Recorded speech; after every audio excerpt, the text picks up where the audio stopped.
All right, I think we are live. So welcome everyone to another Matt Maran Motoring live stream here on the Matt Maran Motoring YouTube channel. So I'm just trying to get my camera a little more straight there. Here we go.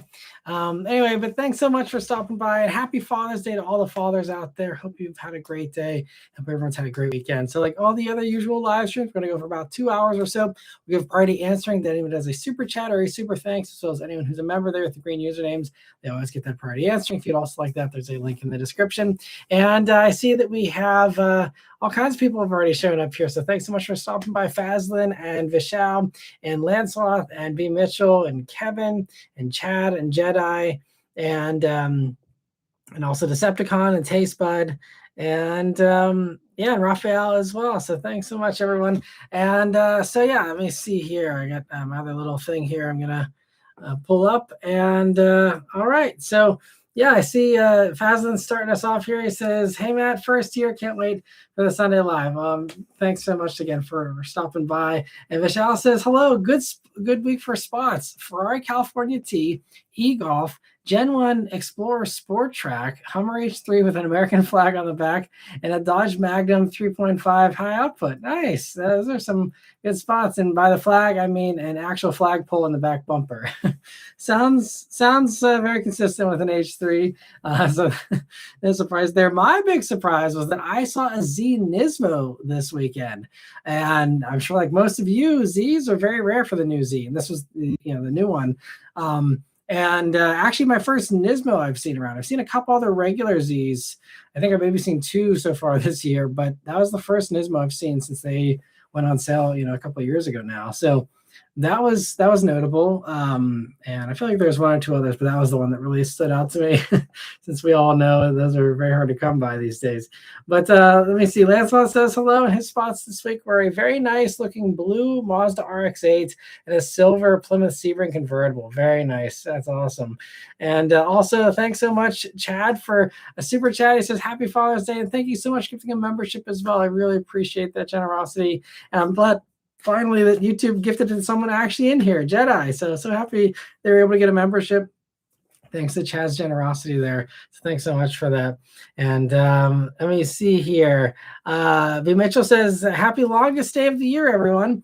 I was out at the Back to the 50s in St. Paul this weekend. Oh, that's cool that was this weekend. I've heard of that show before, but yeah, that's awesome. And there's a 47 international pickup that he brought out, and I'd have 10,000 plus pre-1965 spots, so I'll leave it at that. Wow.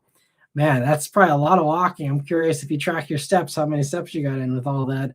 But that's pretty awesome. I'd love to make that show someday because, yeah, it seems really, really impressive and right up my alley. And I feel like I'm glad that there's still over 10,000 people that showed up to that, because I feel like, we've been hearing in the collector car market that, any of the, 60s stuff is a little more immune, but especially 50s and 40s stuff, is starting to drop off a little bit in popularity. I haven't seen prices really come down yet, though, so there must still be some demand, but it seems like it's a little more limited, with the younger generations. And so I hope it shows like that continue to do really well, or maybe they'll just expand to include, more stuff in the future. But to stick to under pre-65 and still have over 10,000 show up is awesome. So yeah, I'd love to see. I'm sure there'll be some kind of overview video or something I can go look up on YouTube of someone who was able to do a quick time lapse of everything that showed up or whatever. That's awesome. And Kevin, good evening to you as well. And Chad says, I love how the like button turns into a tire doing a burnout. I know I mentioned it before, but and I'm a dork, but it's still cool.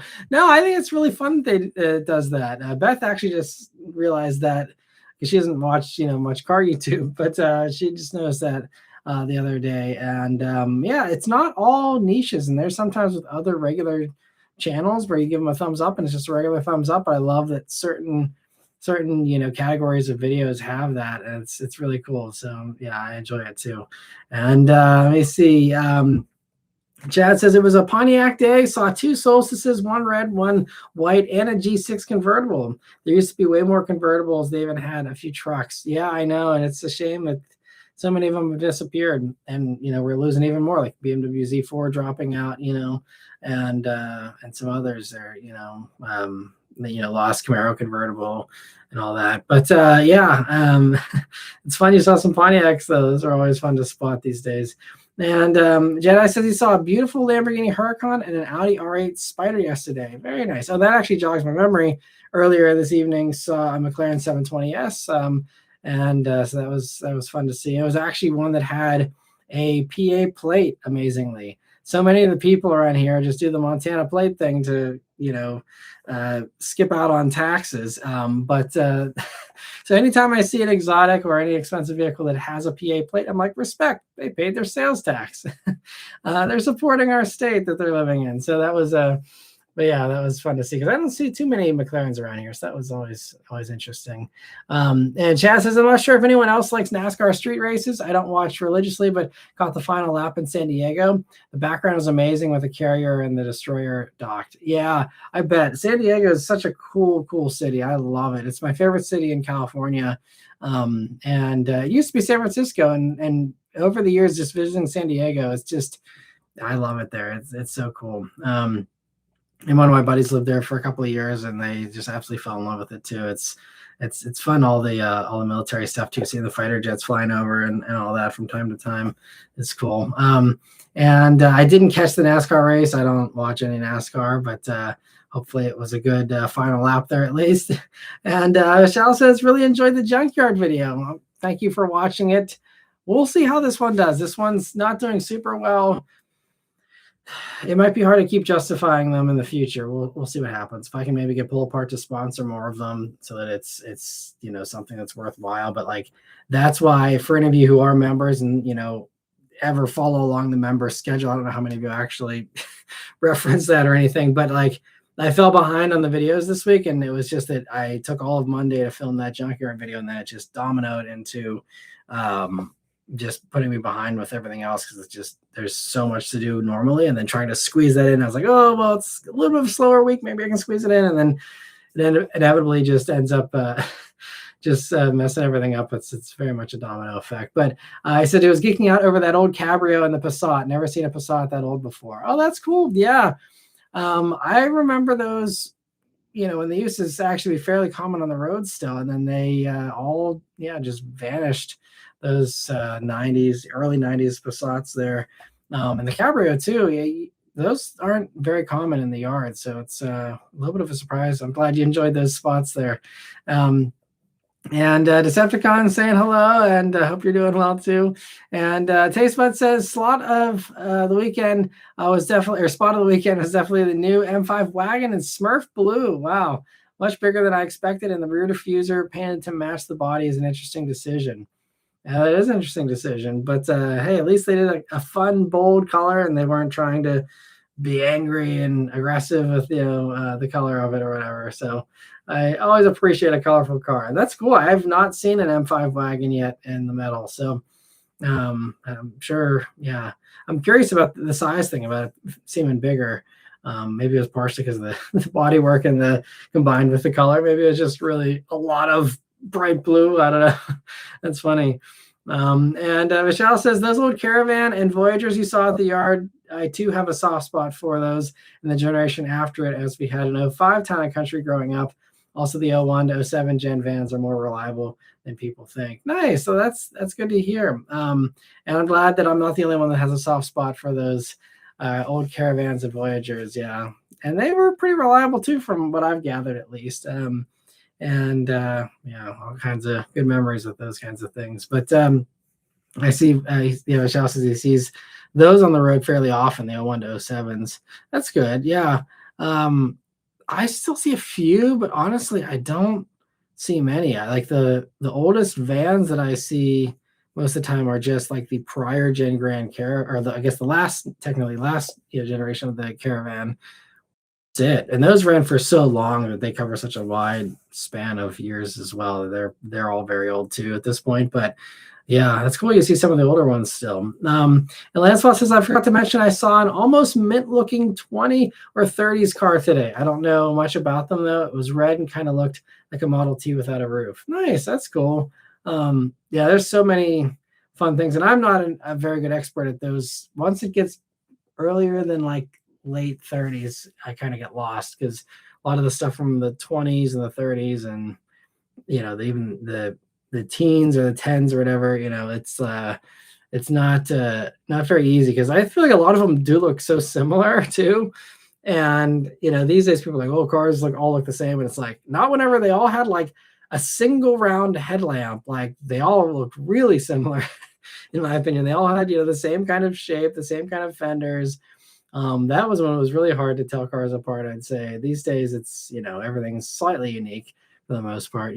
But let me see. Chad says, using points, a deal, and cash back, I filled up for about $2.50 a gallon. Not repeatable, but I'll take the win. Well, that's good. Yeah, hopefully things will come down. Seems like now we're back to maybe this ceasefire not actually holding up and stuff. So we'll see what happens, but hopefully gas prices come down a little bit. And also, Landswath, yeah, thank you so much for gifting 5 memberships. Sorry if I missed that there earlier. That was right after Chad's, but thank you so much for that. And also, Chad, thank you for a super chat once again. He says, took my bro to get his Model Y base. Honestly impressive at the price. We played a bit with self-driving, and it's pretty cool. Very roomy. We are big. I'm 6'4" and 280. Thanks for the clarification there. 6'4", 280, and I'm the little brother. Wow, that's crazy. Well, I'm glad that you guys fit well in them. They are very spacious. My buddy has one, and I just was in it a couple weeks ago, and I mean, yeah, tons of headroom, really spacious car, and very good for that. I still just, the way they package the base is just bizarre though, like covering up the glass roof with a headliner just to like penalize people. It's just kind of weird. If it's already in the car, just leave it. But anyway, yeah, Tesla makes a lot of odd decisions, and I won't try and comprehend, but I'm glad that hopefully he's enjoying the Model. I just don't trust the full self-driving, please, because it's not trustworthy. But as long as you approach it as a regular hands-on driver assist kind of thing, and you're still paying attention, hopefully it'll be a nice, assistance there for them, and I hope it treats them well. They're very reliable, and it seems like they've gotten the quality figured out these days. So, from those standpoints, it's good that they're solid cars for all that kind of stuff, at least. And thank you again for the super chat. Let me see here. Where are we here? So Lance says, last I checked, it's at $4.70 a gallon here. Ouch. Yeah, that's rough. That's surprising, because you're kind of in the Midwest still, right? I think Montana, is that fair to say? Or I don't think that's really considered Pacific Northwest at that point. It's too far east. But I mean, I was under the assumption that I guess some of the northern, I know like Illinois is still super high and stuff. So I guess it only applies to like the southern Midwest states where it's cheaper. But man, yeah, we're still sitting, I think we're at like 430. Again, I don't pay much attention because I don't ever fill up with gas, but I think we're at around 430 or so. And yeah, it's gotta suck. I can't imagine. And Michelle says 309 in Dallas Fort Worth. Though at Costco I filled up for 296 on Friday. Nice, that's good.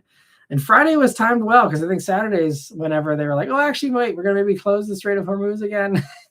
So, I mean, it doesn't, react that fast. It takes a few days to catch up to whatever the news is of the day. But yeah, I'm glad you got some good cheap gas there. Luke says, hot take, I do not like badge swap cars. I prefer companies to put their own effort into engines, infotainment, overall ergonomics, etc. Yeah, I think most people feel the same way you do, Luke. I think that, we're enthusiasts. We know a badged engineer car when we see one. But there's a lot of people that truly just, they don't know. Even those things like, the Solterra and the BZ or things like that seem painfully obvious to people who, just look at it like you would go look at refrigerators in a lineup at Best Buy or whatever.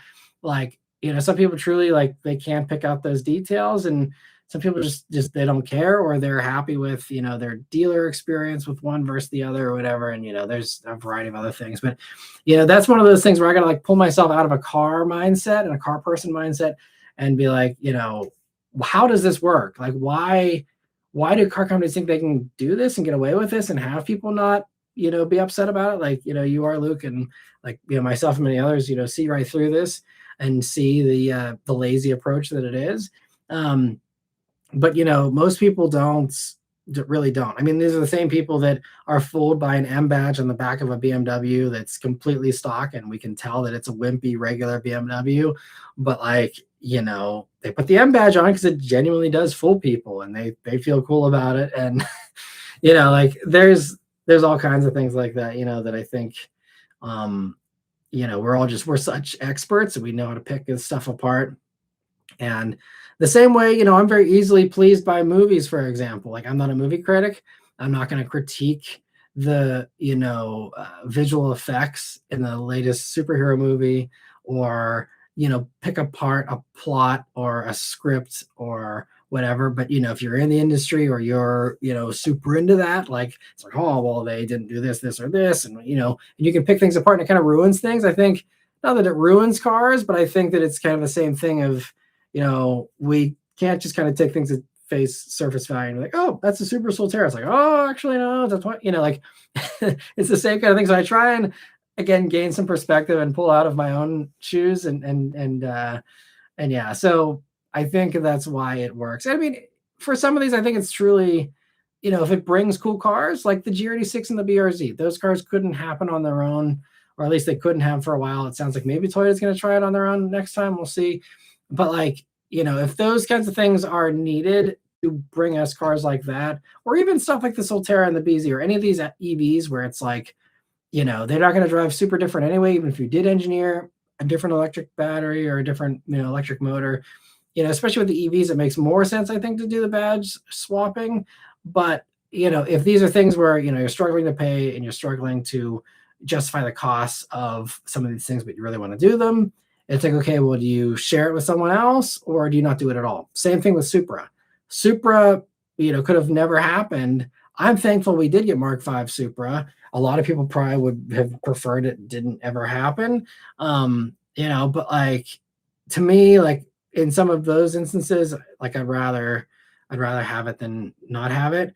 Even if it is, something that isn't fully done by that, company.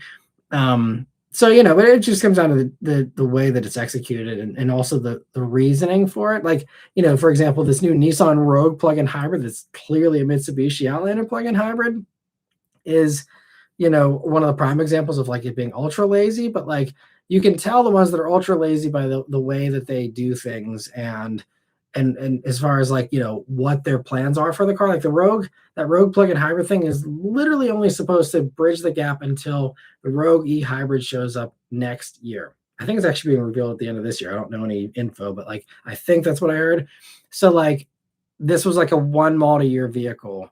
And so in that context, it's like, okay, well, of course this is like, going to be phoned in, because basically all you have to do is put your badge on it so you can ship it to your dealers, and that's it. Same thing with the new Chevy Bolt.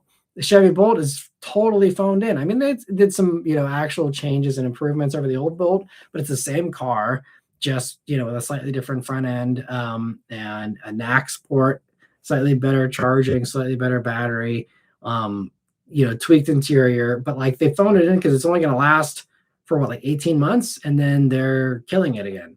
They've already announced that. And same thing goes for Honda Prologue, Acura ZDX. And I railed on both those cars for like, not being, especially the Acura, just not being a convincing Acura, but it was supposed to bridge a gap until the RSX.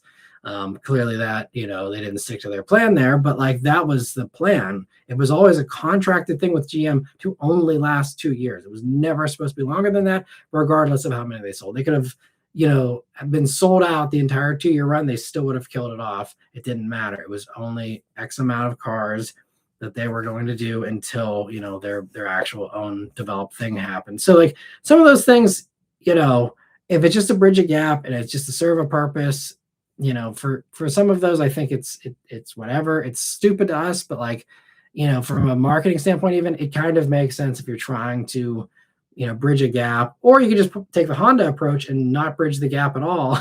Like we're seeing now with them being like, instead of continuing to bridge the gap with like Bridgeline. They're like, oh, we're just gonna not build it for 18 months and then come out with a new one. And same thing with all these others. Instead of bridging the gap with RDX to fill the gap, they're just saying, oh, we're just going to not have an RDX for 2 years, and then we'll give you another one in 2028. So I think maybe companies are getting a little bit of pushback from some of that reception and being like, oh, well, we'll just have gaps in our lineup, which I think is far worse than the badge engineering stuff. But yeah, if it's something where it's a long-term plan and it's a vehicle that isn't a hard business case, then that's just very much a lazy thing in my opinion. But I think there's probably pretty few examples of that. Most of the vehicles I can think of where it is a compromised rebadge kind of thing, it's either sports car stuff, it's EV stuff, or it's these bridge cars more so than anything that they're honestly thinking is their own thing and they're going to sell it for the next 5+ years. But I totally get it, and I roll my eyes at some of them as well. I mean, the Nissan Rogue thing was that was the worst, I think, badge engineering I've seen in modern cars, where it was like everyone does at least something, and that was like basically nothing. It was kind of funny. But it's okay because Nissan's got all these other great products. That for me, it's like, all right, they're doing a really good job and they're working really hard with all this other stuff.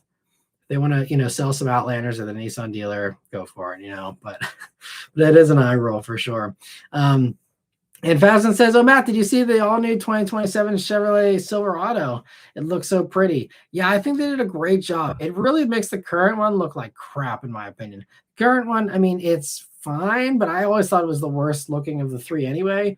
Now I feel like they're going to pull a lot of the people who just love, I'd say the 90s kind of look. It's not, full blown like 90s, but it's just very clean and simple. It's uncluttered with the body lines. And they did a great job, I think, on that new interior. And it's also impressive and commendable that they resisted the urge to do a gigantic screen. It has still, I think, like a 13 or 14 inch screen or whatever. It is really big still, but they didn't go huge vertical, or they didn't go for an entire dashboard of screens or something. I mean, they hopefully understood their target demographic here. Wasn't going to go for that, but they could have tried to chase RAM. And I think it's even still probably a little bit smaller than maybe even the F-150 screen, but I think that might be the right move, not only just for the truck market, but just in general. And I think that the new Silverado is going to do well for them. I think that it's going to be an interesting position because, with those new V8s, they get worse fuel economy. It's only like, I think, 1 mpg worse, because the fuel economy just came out for that motor in the new Corvette. It's like 1 mpg worse. But whenever we're in a cafe world again, where every mpg matters for your average, I know trucks are at a different average, but they're still not completely immune. I just kind of wonder if that motor is going to have to be, those V8s are going to have to be hybridized to keep them around in the 2030s. But we'll see how that all plays out. That's a concern for a few years down the road. But just interesting to see car companies still committing to engines for long-term applications that are going to be a problem for them down the road. So we'll see how that plays out for them there. They have so many EVs, maybe they think they'll be good with their averages with just increasing the EV volumes, and that'll take care of the gas guzzler side. I just don't know. We'll have to see. Let me see. Doug B says, happy Father's Day. I appreciate that. Thanks so much. And once again, happy Father's Day to all the other fathers out there. And Raphael says, I wanted to get out yesterday on the bike, so I rode to Pittsburgh and back. So I was near you. That's awesome. Well, I hope that Pittsburgh drivers treated you well. Hopefully you're able to dodge all the potholes and horrible construction we've got going on. But that's awesome that you got to, make a nice long ride yesterday. I hope it was a good one. And hope you maybe stopped for a good bite to eat in Pittsburgh while you were out here. But that's awesome. And let me see. Vishal says, did you see the news that Lexus is temporarily stopping the TX plug-in hybrid? They confirmed already it's temporary and it'll be back, and I wonder why. Yeah, that was an interesting one. The way that they, were like, yes, it's going away, but yeah, they were like, we all are already working on plans to bring it back, which to me screams supplier issue, because if it's either that, or the only other thing I can think of is they are seeing early red hot demand for RAV4 plug-in hybrid now that it's expanded to Woodland and GR Sport and stuff. I'm thinking that maybe this has always been the problem with RAV4 Primes, even when those first came out 5 years ago, was they didn't have enough batteries to sell them fast enough and get them out fast enough for the demand. So my guess is TX plug-in hybrid is a very slow seller, and so they just had to suspend it, and maybe it actually is going to get other stuff, or maybe it is some other supplier issue. But to me, my money would be on they don't want to waste batteries on that thing when they can distribute those in RAV4 plug-in hybrids that are probably turning over, the second that they hit the lot. That has to be my guess. And so if that is the way things are going, any other slow selling plug-in hybrids, could also get the same fate. But I guess there's not really another. I mean, maybe RX would also get pulled. I don't know how RX plug-in hybrid is doing, but if RX also goes, then that tells me it's a battery thing. If it's just TX, then either RX is a lot better of a seller, or it's just that there's something else maybe with TX. But my guess is that's what it is. The only other thing, and this could be a bigger problem, especially for people who love that, I believe it's that and the Lexus IS are the only two to still use that V6. They may also be seeing that there's red hot demand for the V6 IS. I actually just saw one of the new ISs this week. Not new, but the new front end or whatever. That's the other thing I could hypothesize, is that they need to churn out more of those ISs. I would assume that there's plenty of supply of the V6. Just because they've committed to it again for the IS. So I don't think it's that the V6 is going away or anything, but I think it's either one or the other. Maybe it's a kill two birds with one stone. Maybe it's like, hey, we get batteries for RAV4 primes or plug-in hybrids, and then we also get, V6s to churn out more ISs faster. And kind of, you benefit both of those with that. I don't know, but that's my best guess. Because it's too young. It's not like they're setting up for a refresh. I don't think there's any plug-in hybrid advancements on the horizon that would be put into TX right away. And if so, again, I think if they're phasing it out for that reason, they do the same for RX. So yeah, it's got to just be that they want the batteries or the engines or both. I'm curious if you guys have any ideas as well, because it's fun to speculate without any info whatsoever. And Chad says, what are your thoughts on resto mods? Everyday Driver did a review on a McLaren versus his stock. It was a cool show. That's fun. I don't know. Do they have a McLaren now? I haven't followed them recently, but as far as resto mods goes, it depends on what we're talking about. If we're talking about a McLaren or something, and you're upgrading it to stuff that's a little more recent, like that's no issue. But if we're talking about like classic cars, resto mods are the same as any other mod to me. It's not something I would personally do, but if it's something that helps someone to enjoy their car, and it's their car, they do what they want with it. Personally, I would never resto mod anything myself. If I'm going for an old car, I want the old experience. If I wanted an old Mustang to feel like a new Mustang, I just go buy a new Mustang. I know that some people like the old look, but for me, like, the whole appeal of a classic car is a time machine. That's what I want. I want to get in that car, and if I'm in the middle of nowhere and there's no one around, I want to feel like I'm actually in the 60s, the 50s, the 40s, whatever, and like escape and be fully immersed in that escape. And that includes even like brakes, tires, things like that. I mean, obviously you can't get like the bias ply tires that are quite as bad as they were back in the day. There's some convincing radials that look like bias plies a little bit now that are just not going to blow out and have all the other safety issues that bias plies actually had. But like aside from the tires, like everything else, I want it to be original, obviously serviced, but like I don't want giant Brembo brakes on a classic cruiser. Even though that is, you could argue, a safety thing, you can stop faster and all that. But like, I want to feel like I'm back in time, So that's why I don't like resto mods myself. But for a lot of people, it's a lot of fun.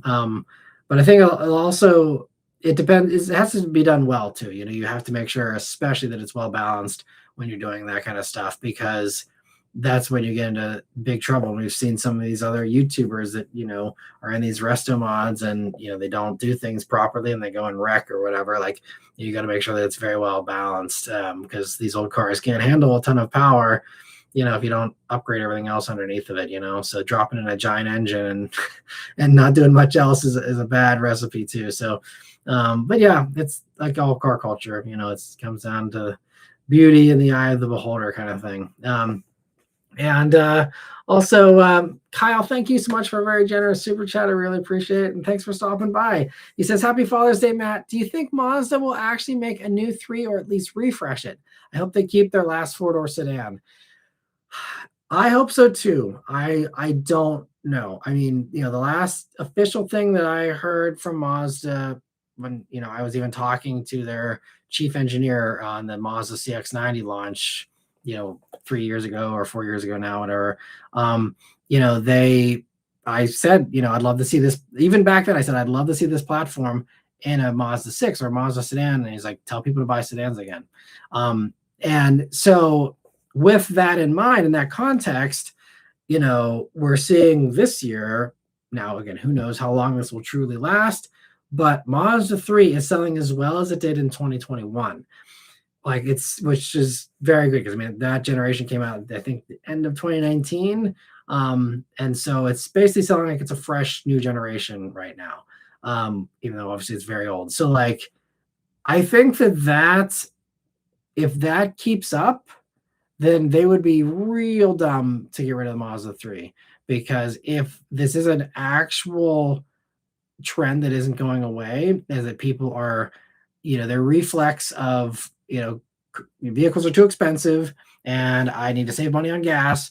It's not to go into an EV for some people. It's not to go into a hybrid even for some people, although those two segments are also up. But for a lot of people, the answer is, I'll go to a sedan. I still have similar amounts of space. I still have, a little bit of a discount as far as pricing by a couple grand typically for a sedan versus SUV.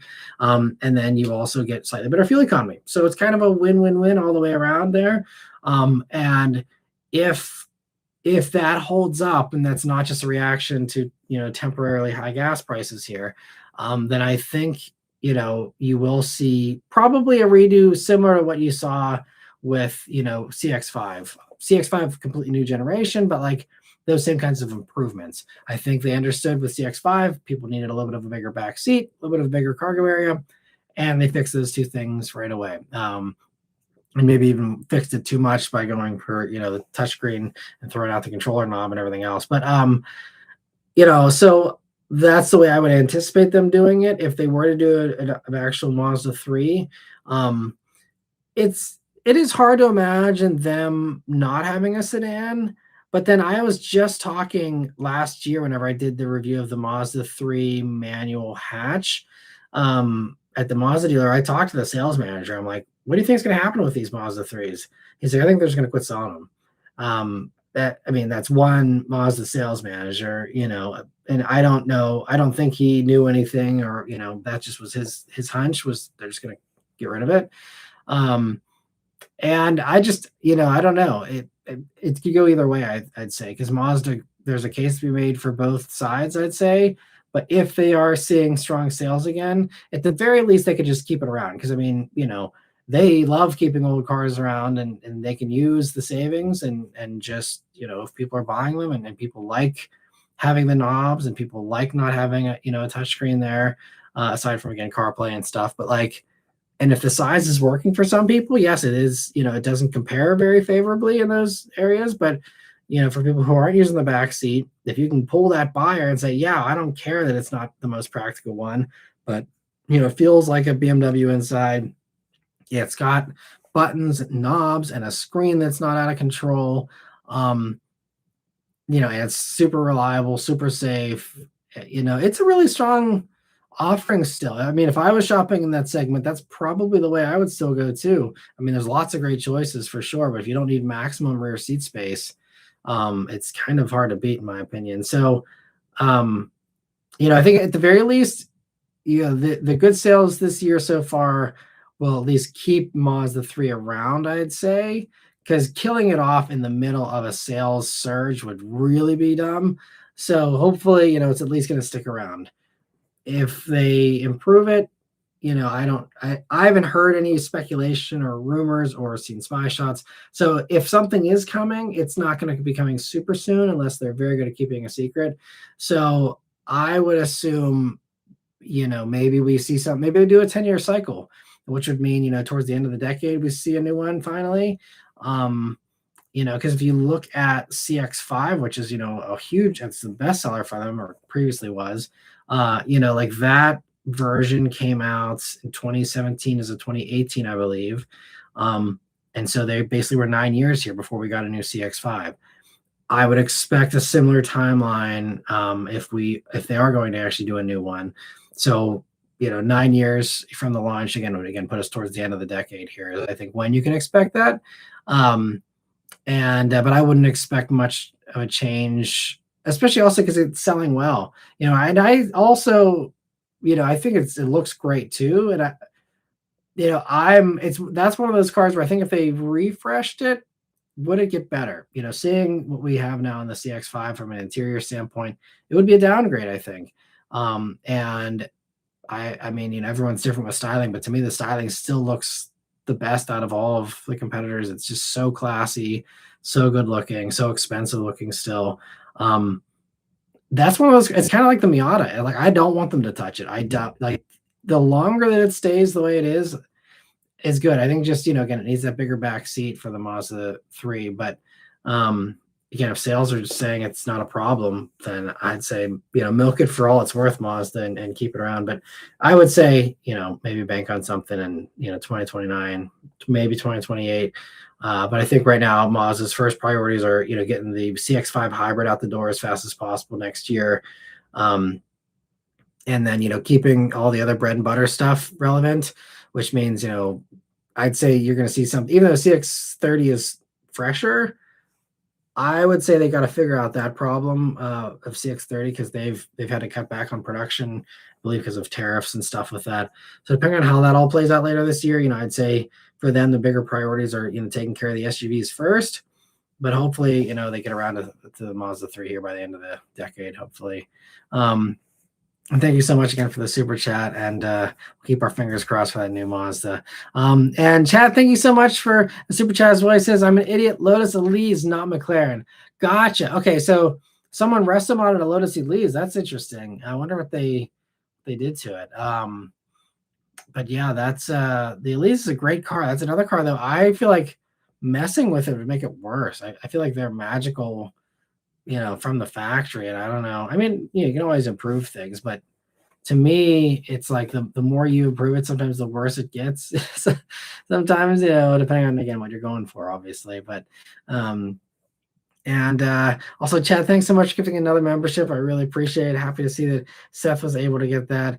And while we're on the topic of Kyle's comment there a few minutes ago, also, Michelle says he also fantasizes about a rear-wheel drive inline-six Mazda 6. Yes. That's really the one I'd love to see too. And I thought for sure that would, have already been here by now, because again, you would think they need to pay off that platform. The way to pay it off is put as many products as you can on it and spread out those costs. Yeah, I don't know why that didn't happen. Because it seems like Mazda has magical money to justify all kinds of things that don't make any sense, like an inline six in the face of tighter emissions back, a couple of years ago, and coming out with this expensive platform, when everyone else is cost cutting. So yeah, I don't know. I guess there's some point where the accountants finally pull them back and make them be responsible with their money. I don't know.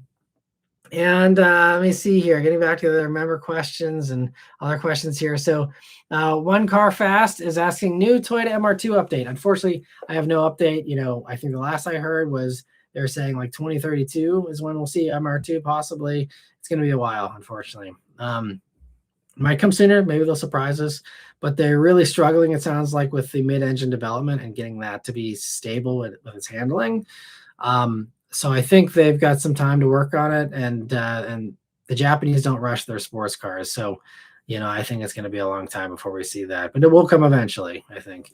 B. Mitchell says that's 10,000 plus cars and pickups. There were far more walk-ins, and I saw a lot more younger folks and families than more mobility scooters this year. There seems to be hope for the future. Oh, that's great to hear. That's fun that lots of people showing up. That's great. And Lance says, as someone from Montana, I'm against people out of state using Montana to bypass paying a sales tax on their cars. Yeah, it is. It's kind of funny. And some people go to really great lengths. Like some of the more paranoid ones, like they'll go and act like some people, they do the real shortcut approach of like, paying some LLC and having some PO box in Montana for that stuff. But there's others who like actually go and buy like property and like get their license changed and and all this other stuff because they're so desperate to not pay sales tax and support their own state. And then they complain about potholes. It's like, well, you're not paying for them. So, maybe all those tens of thousands of dollars you should be paying in sales tax could go to making the roads nicer. And I know the counterpoint is, oh, it's just all going to be wasted on other stuff. Possible, but like, some of that money actually does go to fixing roads, so anyway, I won't get political about it, but like, yeah, it's the Montana thing. I'm so glad it seems like there's a real effort to crack down on that and various states kind of going after that. And I hope that they all take all these cheapskates to the cleaners. Like to me, you're just being cheap. If you can afford the car, you can afford to pay sales tax. If you're worried about saving 20 grand or 30 grand, you can't afford the car. A lot of these people can't afford them anyway. They're financing them for 15 years and they're taking out second mortgages to buy these things and all this other stupid stuff, paying 20%, interest rates on, 124-month loans. That's like a very, common thing in the exotic world, which is ridiculous. If you're, some people really go to the other extreme and say, oh, well, if you don't have the pink slip and you haven't paid cash, you can't afford it either. The bank owns it and all this. So there's, you can make arguments either way, but like all these rich people that don't want to pay sales tax, like, give me a break. Like you've got the money, quit being cheap. But anyway, let me see. So General Chicken, thanks so much for a super chat. I appreciate that. He said, happy Father's Day, Matt. Thank you. He says, I saw Subaru didn't include any details on the new BRZ complete model in their 2027 BRZ press release. Do you think an all-wheel drive option or 6-cylinder engine could be possible? Definitely not. I don't think there's any chance for either of those. Because one, if you've been following, the marketing and what the engineers say about those cars, they're very, very happy with the kind of car it is, and they view those two changes as completely wrecking the car and like it's not the same car anymore to them. And the all-wheel drive option as well. The problem is, they can do it. They do have like an all-wheel drive BRZ rally car, but it's lifted up and everything's been heavily modified and it's all different. There's a difference between, okay, you can stuff it in from an aftermarket standpoint, or you can stuff it in from a race car or rally car standpoint. But, I talked about this with Toyota executives even in the past. I'm like, everyone wants a turbo, everyone wants all-wheel drive. It says, okay, you see how low the engine sits in these things. You can put a turbo in it, but from an OEM standpoint, which is the thing everyone misses, everyone's just like, well, it fits. So like, what are you doing? And it's like, okay, yes, it fits, but does it pass the safety standards it needs to pass now? And okay, you raised up the engine. Does that, screw up other things? Maybe it doesn't even screw up handling potentially, or maybe it does. And then that, makes the engineers be unhappy with the way it handles or whatever. But, how does that affect its crash performance? How does that affect other various things? Does it affect the way that they can warranty the vehicle? Sure, maybe it fits, but does it fit with parts that, are passing their durability tests? There's all these other extra things, and, people sometimes see, okay, well, it fits, or the aftermarket's doing it, so why can't an OEM do it? And it's just, there's a very different criteria to make that kind of stuff happen. But I think that, they, for one, I mean, Subaru does not have a 6-cylinder engine anymore. And these are very shoestring budget cars. This is why they've partnered up with Toyota to do it and everything. They don't, and I mean, and unless you pull the old Lexus V6 from the IS, there's not a single 6-cylinder engine even in Toyota anymore, aside from the giant truck hybrid things, which would never work. So there's really nothing there. And so that would mean, okay, we're going to really build an all new engine. And even with the 2.4 here, the 2.4 is still the same architecture as the 2.4 turbo that we see in all the other stuff. So even there was a cost savings of, okay, we take it, we pull the turbo off, we, give it some tweaks, and that's it. So, for those reasons, like there's no money to do that. There's no interest, it seems, from the Japanese to do that either, even if it was possible, and they had part shelf stuff to do it with. It's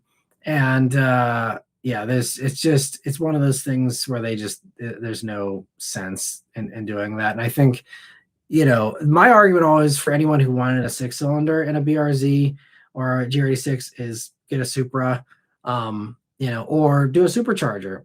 The supercharged, I drove a supercharged first gen BRZ, and I said this feels like a 6-cylinder. And so there's ways to achieve that in the aftermarket, and that's also the other mindset with the BRZ and the GR86 from the OEM side that I've at least understood it to be from their standpoint, is that like this car is still a blank canvas. It's meant to be modded. They actually make choices in the car to make it easier to mod, whether it's the way they, haven't changed the mounting points for various parts from first gen to second gen. So people could transfer stuff over from their prior build. I mean, there's a lot of these things where they really want you to mod it in many ways. Obviously, again, you blow your warranty to smithereens, but like, as far as just making it conducive for tuning, like they would just say, especially as far as the extra power, they'd say, do it yourself, and again, supercharging is great because you don't have the turbo stuff, which, with a supercharger, it very much feels naturally aspirated, in many cases. So, but yeah, as far as what is coming for the BRZ, again, I don't have any inside info, but what we've gathered and, what the internet has kind of put together, those who know Japanese culture and know the Japanese car market better than I do, it sounds like, so there was the BRZ STI Sport or something. It was basically a BRZ TS, but it had new engine internals. They did 300 of them. It was something they announced last year. You had to, win a lottery in Japan to get it or whatever. And they're getting very good feedback from those 300 owners about how much they loved this new engine internal setup in the BRZ. It makes it smoother. And I believe it's kind of, I could be wrong because I haven't seen any coverage on the car or any reviews on it or anything, but I think that it kind of is the ND2 kind of thing like we saw with Miata, where you took the kind of original engine, then you give it these really great internals, you maybe have a higher red line, it's smoother, it's more powerful a little bit, same kind of thing. And that really, from ND1 to ND2 with Miata, was a massive improvement. So I think that's kind of, I think what reading them between the lines, they're saying, oh, we're getting great feedback. People really like this. I think they're going to try to mass produce those engine changes. And that's what they're working on is, okay, we did it for 300 cars. Is it feasible to do that for, 10,000 cars a year or whatever?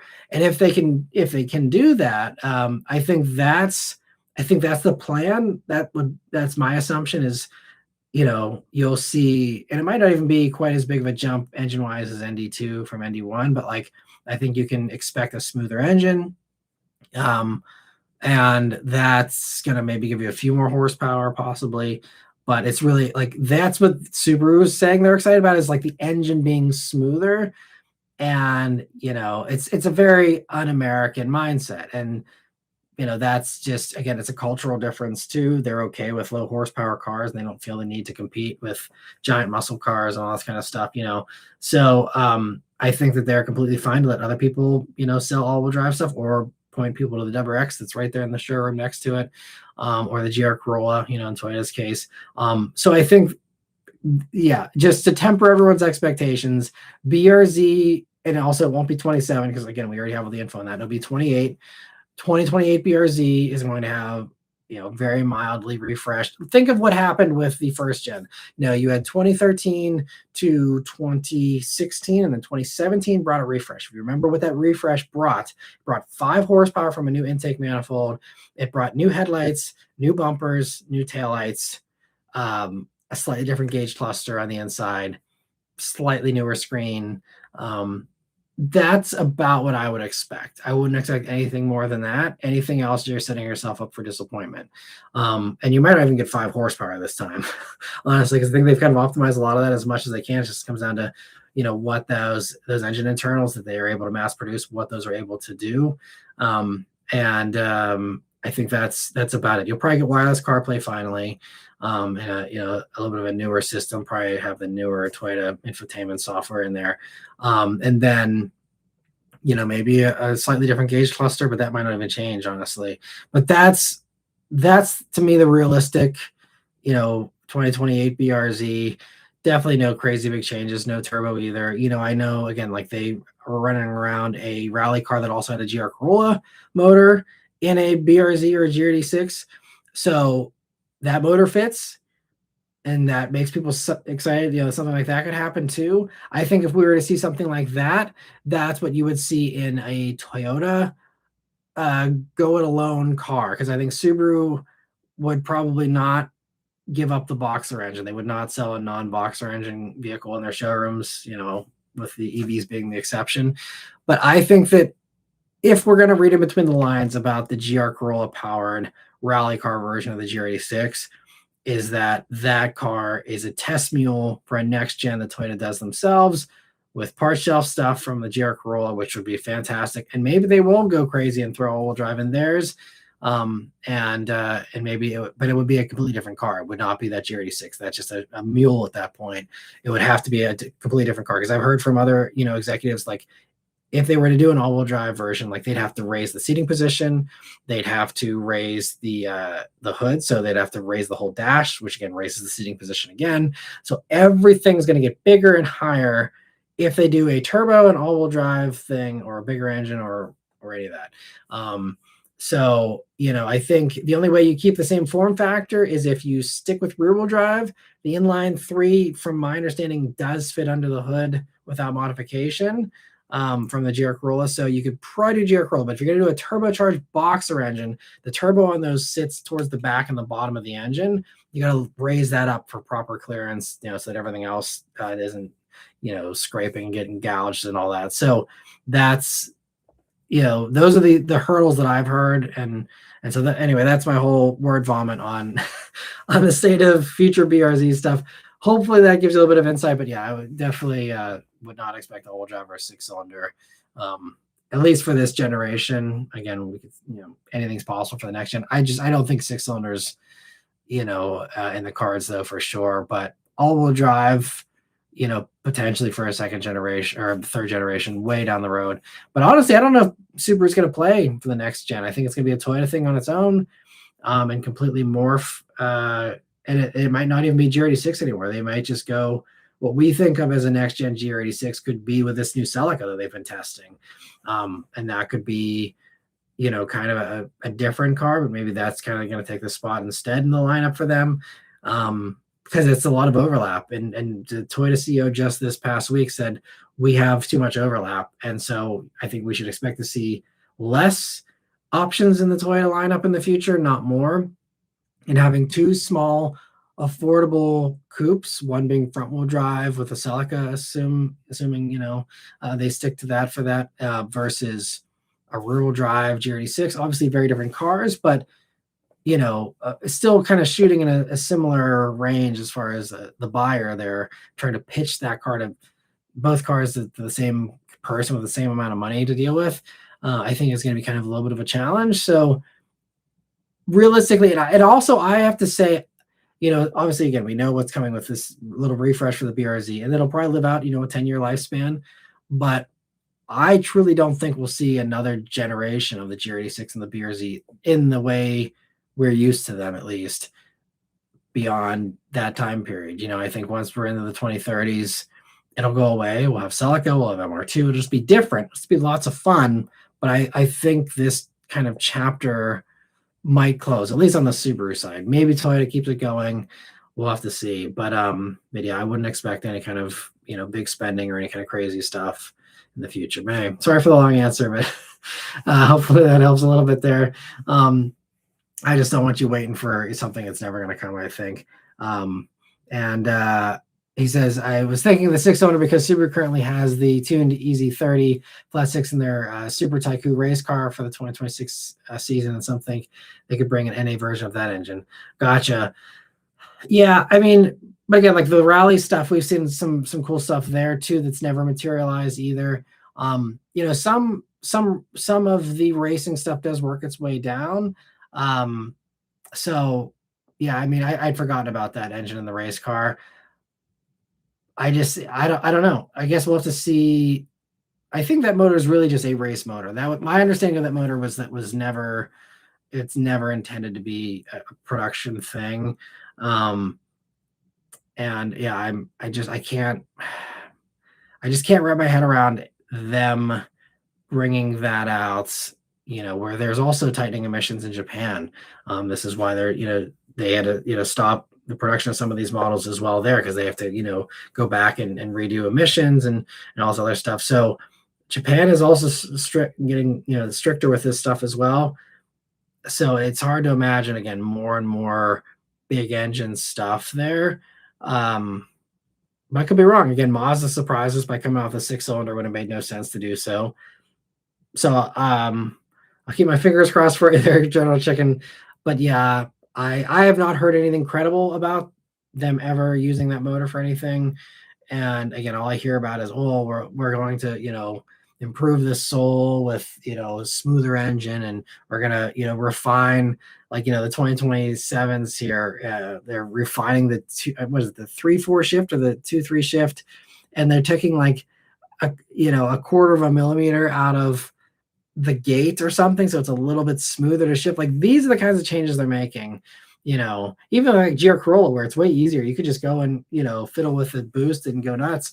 But like, even the GR Corolla, what do they do? Okay, well, the next year they added an extra little cooling duct, and they made this little tweak to the traction control system the year after. Even the GRMN Corolla, big opportunity to do some crazy thing. What do we get? We get what, 5 more pound-feet of torque or something like that, or 10. It's like tiny little changes, and they're just like, we're going to make it a little bit better with the cooling. We're going to, take out a little bit of weight here and there, and we're going to, it's very minor changes. It's like, it seems like it's inconceivable for them to do anything crazy, like, extra 2 cylinders, drastically changing the whole character of a vehicle by going rear-wheel drive to all-wheel drive, or things like that. Just I think that's just, yeah, I don't see that in the Japanese car world very often, or ever, honestly. They're very conservative, very slow, very gradual with changes, because they really do refine things to perfection, and that's their way of going about it. And again, for some cultural mismatches, that doesn't, it's not exciting, and that's why people have been complaining for the past, what is it now, I guess 14 years about BRZ being too slow, GR86 being too slow. Why does it not have 300 horsepower and all-wheel drive? People just wanted a coupe STI apparently, but like, I don't think, that's ever going to be in the cards, unfortunately. I'd love to see it, but I think, if you want big horsepower out of a Subaru, these EVs are fantastic. I know that's not what anyone wants to hear, but like, fastest Subaru ever is that Trail Seeker, and it's a blast. It's so much fun. And if they want to do big power on that, I mean, that could be a fast, a shortcut way to do it, is drop in a battery pack and go to town with that, But I think they see the resistance to all that stuff too. So I don't think we can expect anything like that either. So I think, again, them just tweaking the engine, changing things, very little is probably going to be the safer way to go for them, and probably, the more realistic expectation. Sadly, I wish it wasn't the case, but it's just, yeah, that's what we see with a lot of this stuff, from that market. And yeah, great point though about the race car motor. I had forgotten about that. So maybe there's a little bit of hope. You're telling me there's a chance, 1 in a million chance. Yeah, yeah. Glad you appreciate the discussion, though, General Chicken. And thank you again for the super chat. And also, Chad, thank you so much for the super chat as well. He says, Fusion crossed 200,000 miles. Maintenance equals longevity. That's awesome. Well, congrats on that awesome milestone. And yeah, I totally agree with you. And I really wish more companies would push that. This is something that I've mentioned to some executives in the past about, some of these brands that are really dogged by that stuff is, making more of an effort to, put out marketing about, you know, how reliability has improved for some of these models and how to improve reliability. And I mean, that's not a good look to say, oh, well, if you don't treat our car well, it's going to fall apart. But like, that's the reality of cars. Like, you can't treat them like crap and then expect them to last forever. I mean, it's the same with anything. If you skimp on oil changes on a Camry, it also is going to fall apart. I see, every once in a while, some of these Camrys have blown motors that are, only 120,000 miles. It's like, we all know they can go longer than that. But, if you trash a car, it doesn't matter what it is, it's not going to last, So I totally agree. And I'm glad that your Fusion has treated you well. And it's a great example of what's possible when you do take care of a car. So kudos to you. And I hope it gives you another 200,000 of happy miles if that's what you're going for. And let me see here. So I apologize. I went on my rants here, so we're a little behind for anyone waiting for an answer to their question. I apologize.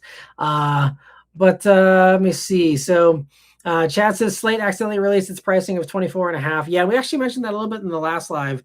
Maybe you were signing off by then, but yeah. So it seemed. I mean, we'll wait, for the 24th for the fully official pricing. But yeah, sounds like 25 is the mark, which I think is a pretty good place to be.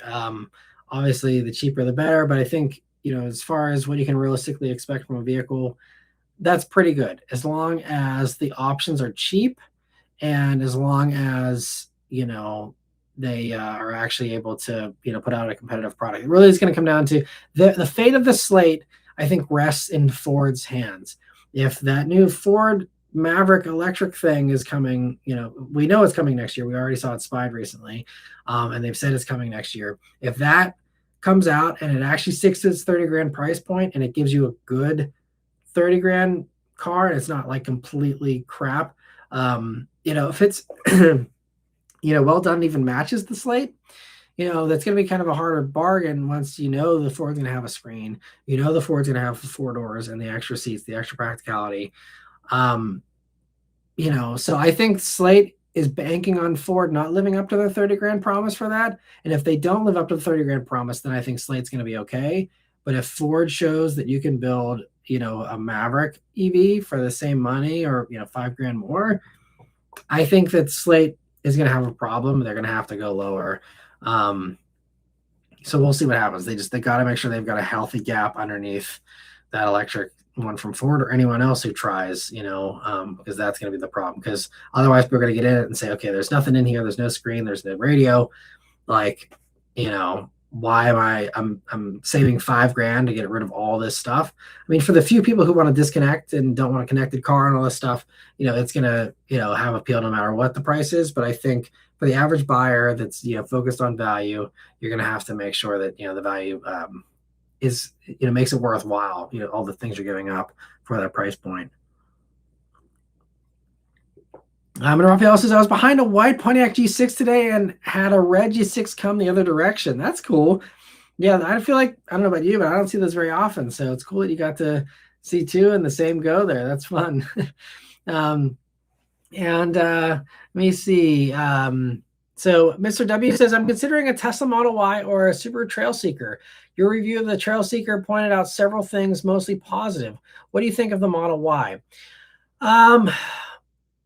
So I will be objective here because I don't like Elon and I can't recommend a Tesla because of the resale values. Even if you don't have any problem with that, and obviously, if you're considering these 2, I'm assuming you don't. Again, I have a friend who has a Model Y, no shade. But, so if all the Elon stuff doesn't bother you and all that, like even just the resale, that's what makes me nervous for anyone buying a Model Y. And I told my friend this as well. Like, depending on what Elon says that day, could really hurt the value of your car. And it's just not a great position to be in. Now, I think most of the damage of that and the shock effect of that has worn off. And no matter how much more terrible he gets, I think that, the majority of people that were disgusted by him have already gotten out of their Teslas and dumped them and, crushed the resale values. And anyone who's buying it at this point, I feel like there's not anything worse that he can do to make those people be alienated. So I think that has been mostly settled, but I still worry about resale values on Model Y more than I do on Trail Seeker, especially the Trail Seeker. If we're talking about some of the others that maybe have a worse resale value, historically, as far as brands goes, I'd say, oh, well, maybe, it's kind of a wash. But when you look at the very strong resale values of Subarus and Toyotas, and even with the EVs, this is why they're not going for super fast recharge speeds. This is why, they're not really cutting edge EVs. It's because they're doing a conservative battery, setup as far as the charge curve and all these things to preserve the battery. And I think, obviously we don't have the luxury of knowing this yet, but I'm it seems like they're positioning it so that their battery packs and their components do the same typical things you expect from a Subaru or a Toyota and last longer than the competitors. And again, we'll see how, EVs continue to depreciate. I think because they advance so fast, and they are such lease heavy kind of vehicles, you're probably going to see, the values continue to drop off really fast. But I think you'd probably see a little less adventure in, the Subaru and the Toyota compared to some of the others that are more unknown. Now, Tesla's been around for a long time, so there's no unknowns there really. But, as far as the other EV companies goes, I think, that's one of the better ones if you're going to park your money and you're not going to lease.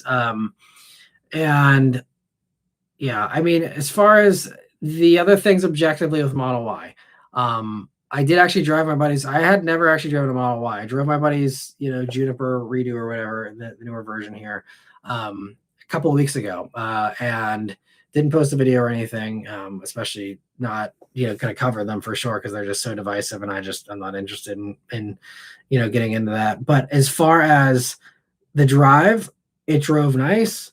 I can say that I had already driven the Trail Seeker before the Model Y. The Trail Seeker was the more fun one to me. The power hits harder in Trail Seeker. It feels faster than the Model Y. The Model Y is very smooth with the way that it accelerates, and that makes it great for a mainstream, vehicle that doesn't scare away anyone because, you kind of have to work a little harder for the acceleration in the Model Y versus the Trail Seeker. So, for me, it's the Trail Seeker was just more fun. It's more tail happy. It's more exciting. I don't know what kind of, car person you are, if you enjoy handling, if you enjoy something that feels more exciting, or if you just want a good car. I think the Model Y does packaging better. Clearly, you have a trunk space that's probably pretty close to the Trail Seekers already. And then you have the massive frunk in the Teslas. You have more headroom. It certainly has more spacious cabin in the Model Y. And the other stuff's just personal preference. Like for us, like a vehicle that doesn't have CarPlay is completely a deal breaker. Like we'll not even consider it. That's always been our problem with Rivian as well. Personally, as far as our household goes, we got to have CarPlay. Again, assuming you're cross shopping the two, I guess that's probably not important to you. But if you've never had it before, it is really nice once you get used to it. But if you don't know what you're missing, maybe you're better off not experiencing that so that you don't feel like you're missing out, because it's so much worse in a non-CarPlay or non-Android Auto vehicle in my experience.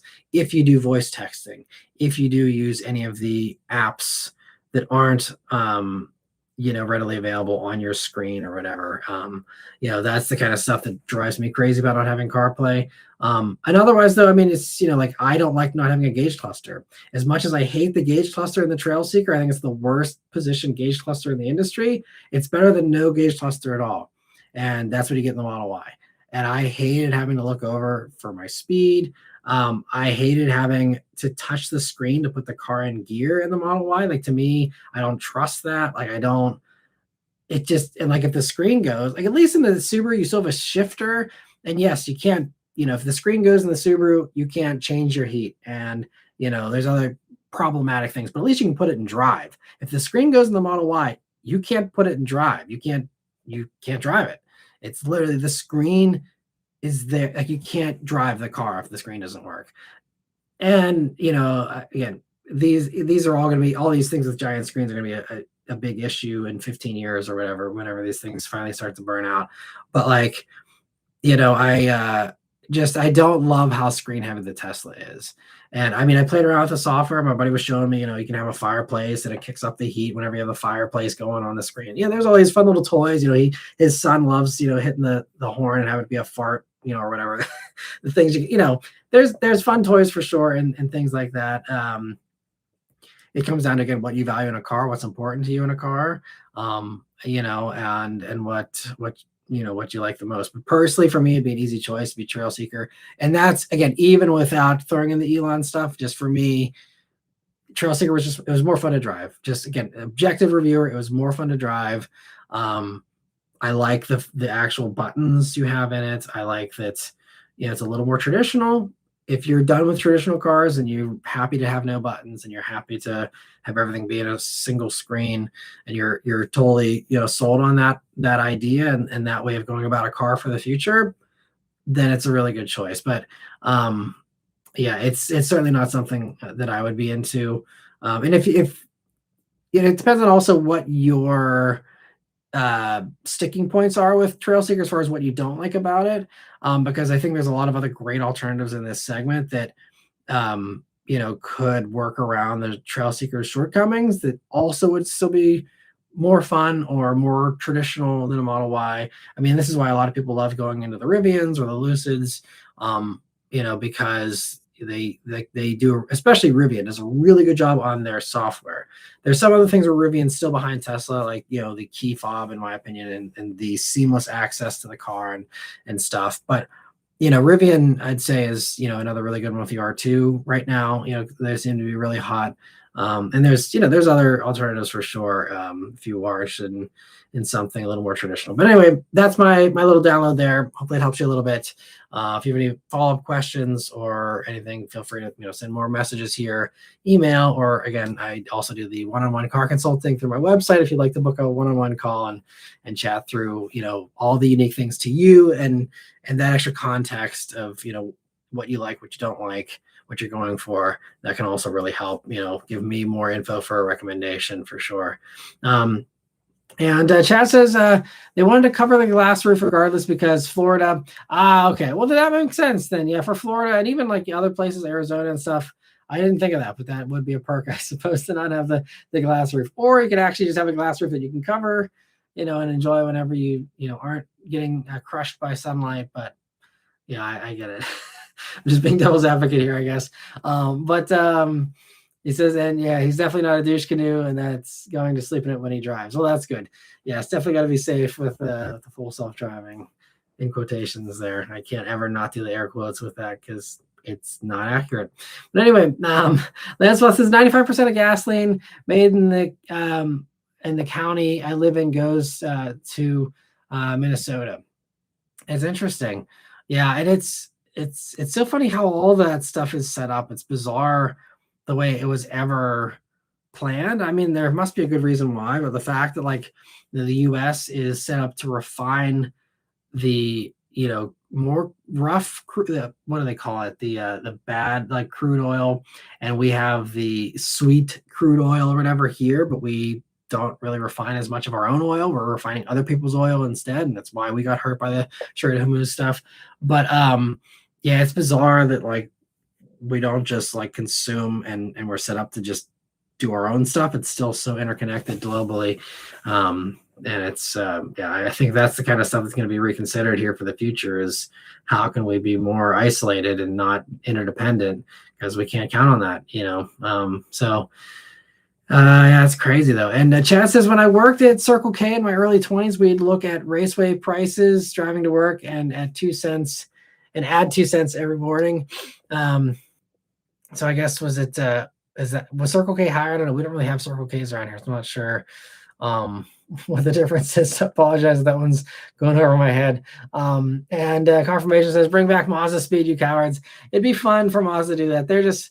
Mazda's just not into that anymore. It's sad. I wish they were, but they are really going for this premium thing. And despite the fact that all the premium brands basically do have performance arms and performance versions, Mazda's acting like it's too uncouth. It's oh, we have to be fancy. We can't have sporty stuff. We have to be fancy. Aside from Miata, pay no attention to the Miata in the corner. We're expensive. We're premium, and it's working for them. And they make great products. So who am I to judge? But it's weird. They always, every time they get asked in an interview about Mazda speed, they always turn their nose up to it. It's like they're embarrassed of their Mazda Speed heritage, and it's a shame because I think it's cool heritage, and it was good stuff, and it had value, and they're the ones that are deeming it worthless, and it's a shame because I think they could totally cash in on that if they actually cared to. And Serene says, I think Ford still owns the right to Mazda Speed, so Mazda can't bring it back. I don't know if that's true. I hadn't heard that. I mean, they use Mazda Speed branding, I think, in some of the racing applications still, just like as not as, put on a actual production car or anything. But I feel like I've seen Mazda Speed branding for like the Cup races or something. I don't remember, but maybe I'm wrong. I don't know. That could be true. I don't know. I have to look that up. But I find it hard to believe that Ford would still own that, but I could be wrong. I don't know. And Vishal says, what's an interesting car you'd bring back from a current brand? I'd pick Subaru Baja. Why haven't they done this? Yeah. Well, I could get on a rant about that one for sure. That's right up there as one of the top ones for me too. I'd say Honda Element is another top one, similar kind of thing where, it's like made for the 2020s. Like people want to get outside. People want something rugged. It's the perfect thing, especially if they made it all-wheel drive, made a trail sport version, an Element trail sport, like that would print money for them, like absolutely print, as long as they didn't completely screw it up. But you do the hybrid powertrain in it, and I guess they would argue maybe Passport, trail sport is kind of what they would market to someone like that. But I think that's a different buyer. I think an Element is a more environmentally conscious, kind of hippie, kind of not, that word's, misused, but like a more, nature-based kind of person versus I think Passport is very much going for the macho kind of vibe instead. And I think that's a different thing. But so I think Element would be a grand slam. Baja, I agree with you. And I've said there's so many ways they could do this. I mean, honestly, they should have put a pickup truck bed on the back of everything. Make a Crosstrek version, make a Forester version, make an Outback version, make an Ascent version. They can have 4 different trucks, in my opinion. Maybe that's a little bit overkill, but like I think there's a genuine market for all 4.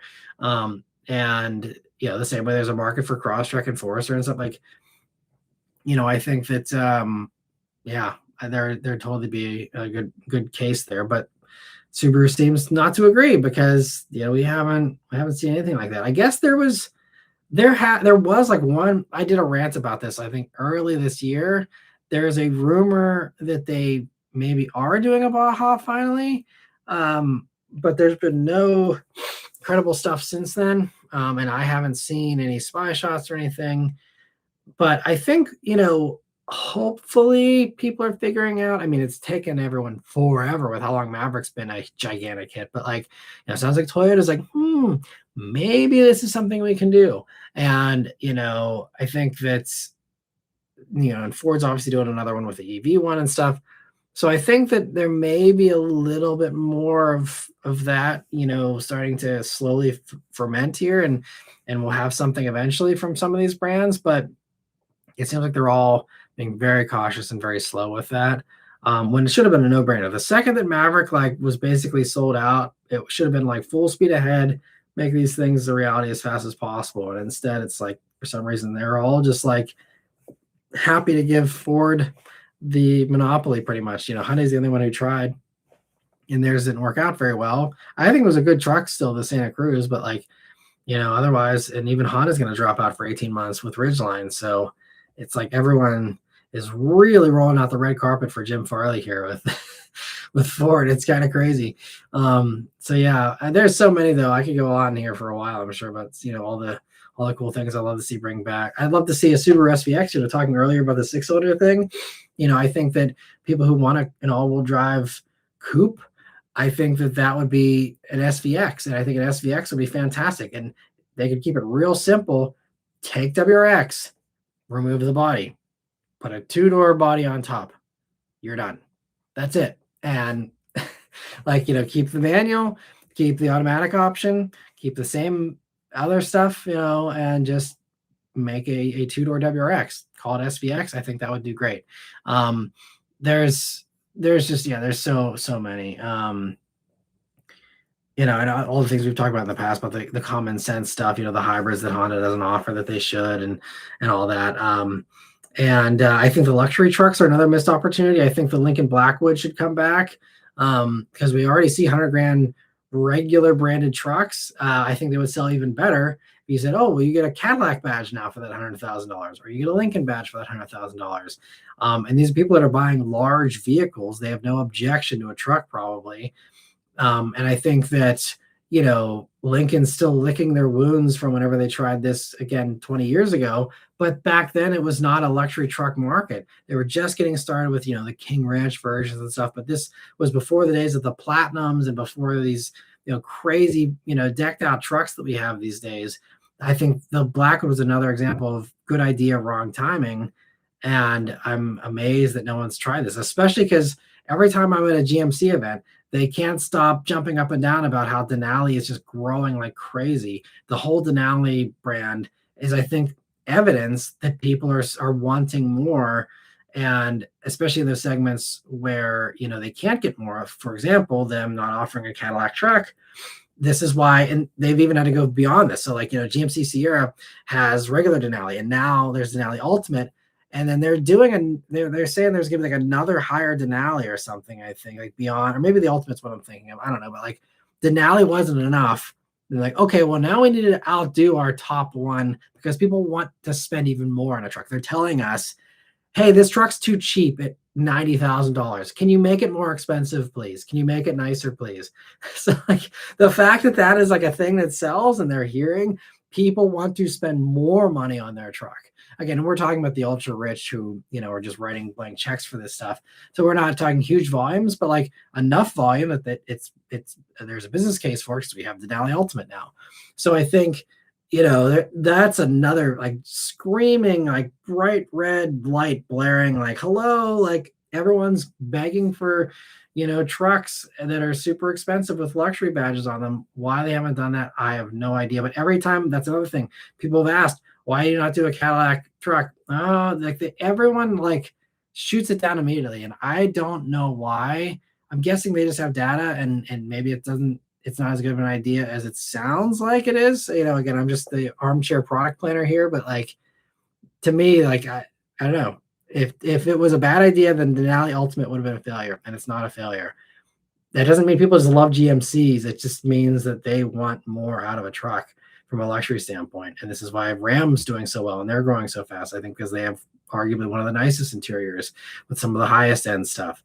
And so it's just, that's a real missed opportunity. Not like I want to see more trucks on the road, but like, from a business standpoint, that seems like it makes a lot of sense. Maybe that's not super interesting, with your criteria of it being an interesting car. Yeah, I mean, obviously all the JDM classics I'd love to see brought back. I'd love to see a Nissan version, a Skyline again, not just as an Infinity here, where we know the Infinity's coming with their version, but like, why not just sell the Skyline version here? I think there's a market for both. There's people who want to have the fancy Infinity, but also, as we've seen from the giant aftermarket support and the giant demand for used Infinity G37s and Q60s and Q50s, like there's people in the lower price brackets that really want this stuff too. And so I think instead of just letting the used car salesman scoop up all the money for that, why not offer it as a new thing with the Skyline, which again, massive amount of equity there. And, it just seems like it's bizarre that they haven't tried to capitalize on the Skyline name here. Maybe their new enthusiast CEO will finally, go for that. But it sounds like, at least right now, what they're publicly talking about is it's only going to be an Infinity. And I think that's a mistake. I mean, the Infinity version will be very welcome. It'll still sell really well, I think, and be a really nice uplift for Infinity. And maybe they need that exclusive or something, but I think they're hurting themselves. They could, still sell a ton of Skylines too. So yeah, I'm sure. Like I said, I can go on all night here about this, but those are probably some of the top ones that jump to my mind. But Baja has always been one of my top picks there for that kind of question too.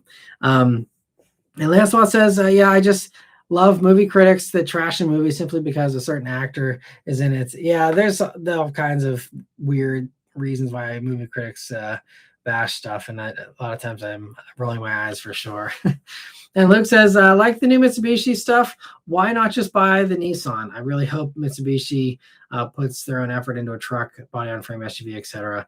Yeah, but it sounds like they're all going to be rebadges. It sounds like that Montero is going to be an Xterra. And I mean, that'll be good, as far as it should be a pretty solid vehicle. But it seems like all these Mitsubishis are going to be rebadges. And I mean, they'll be, different styling. It'll be more like what we see with Rogue right now and Outlander. They're on the same platform, they're sharing engines and stuff, but they're still significantly different. So I think it's gonna be more so that than it is, this Rogue plug-in hybrid thing. It's not gonna be that bad for these new ones, but that's basically, I think, what you can expect is, it's still going to be all Nissan stuff underneath for sure. And they'll be, constricted to those general proportions from the vehicle as well. And Serene says, like it or not, the B58 is the modern 2JZ. I couldn't agree more. It absolutely is. And it was a great choice, a great motor. And I still am totally in support of Toyota doing what they did with Supra, because they don't have a motor that good. And they realize the B58 is the modern 2JZ.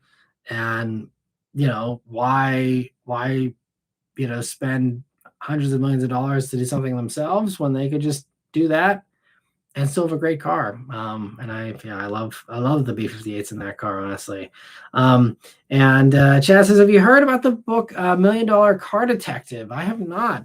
He says it's basically about the black market of supercars. I'm about to get the audiobook. Interesting. I hadn't heard of that. I'll have to look into that. That sounds like an interesting read.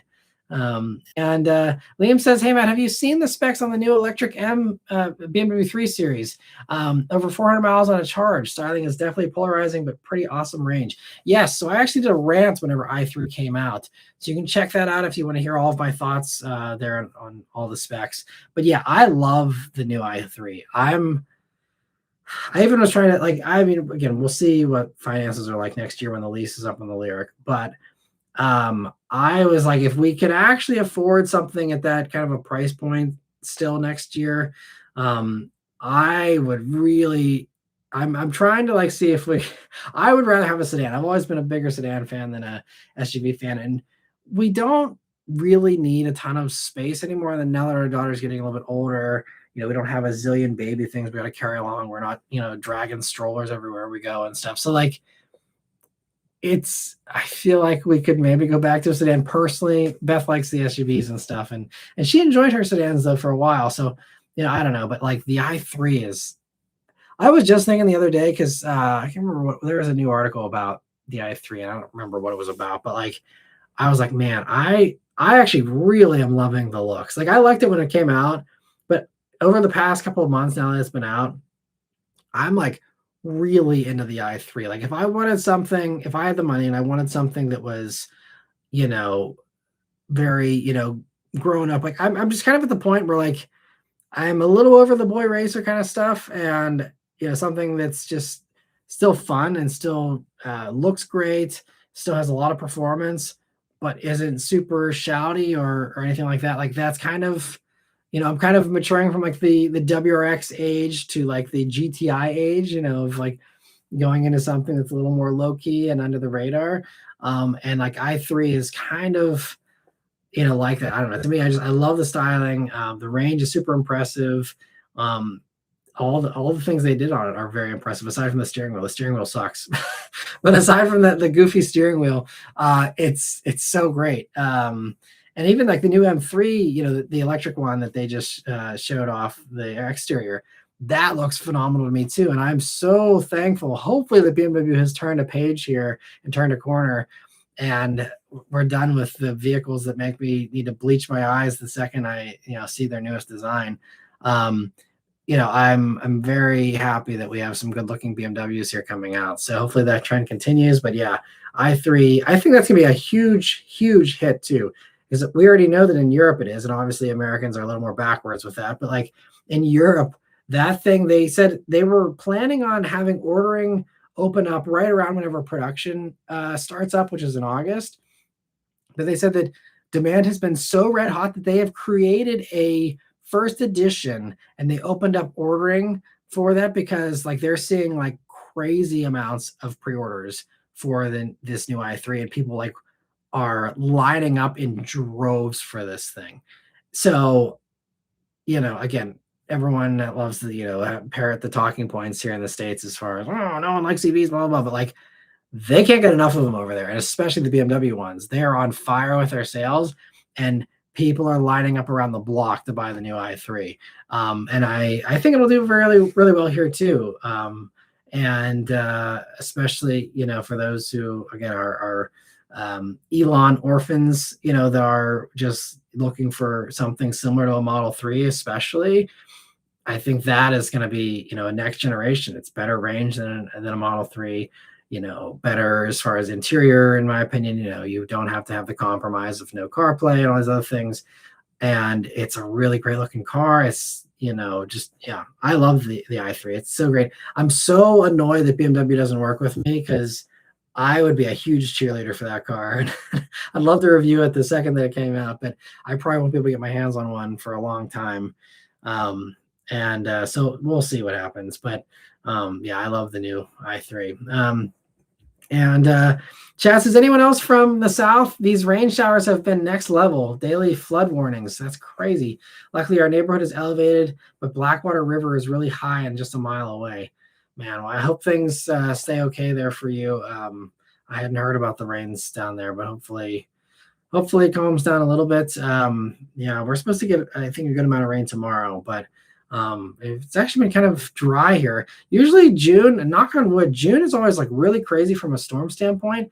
And we have had some small tornadoes, we've had way more tornadoes than we usually have, but like they're very isolated, where it's like super intense tornado and a little spot like wrecks a bunch of stuff, and then like that's it.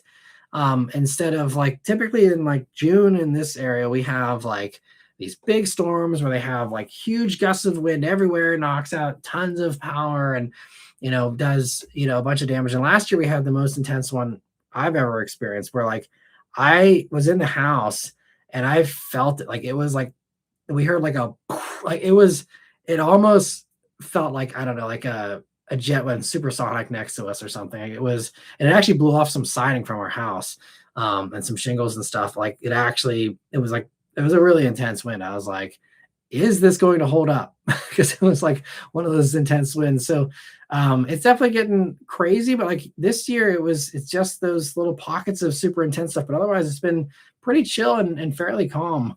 But I guess that's different for everyone. Hopefully you guys are not having terrible Junes here, but June is always like the worst month for storms typically around here. This year has not been as bad. But stay safe out there, Chad. Hopefully everything stays at the appropriate levels for the river there and stuff. Chad also says, with ADX having all-wheel drive, I think Acura is missing an easy win with an all-wheel drive Integra. I get leaving the Type R alone. I agree. I think all-wheel drive Integra would be a good idea. I think what's an even easier idea is hybrid. Why? I mean, how many years now have we had Civic hybrid? Why is there no Integra hybrid? It's plug and play. Like it couldn't be easier to do an Integra hybrid. And it just, I won't go down that road again, but just so many easy things for Honda that make me really just question, what's the holdup here? If the bottleneck is you don't have enough resources to do this, get the resources, so you're not missing out on this stuff. Like these are easy business cases that would just exponentially grow them and give them the money they badly need right now. So if it's like, okay, you don't have the resources or you don't have the personnel, get the personnel, get the resources.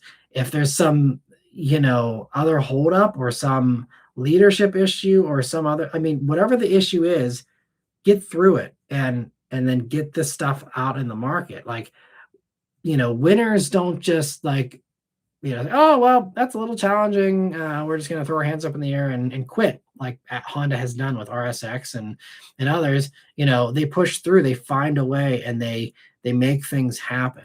And that's how you get stuff done. And it just seems like, even again, these easy things that don't even take that much grit to put out there, just not happening.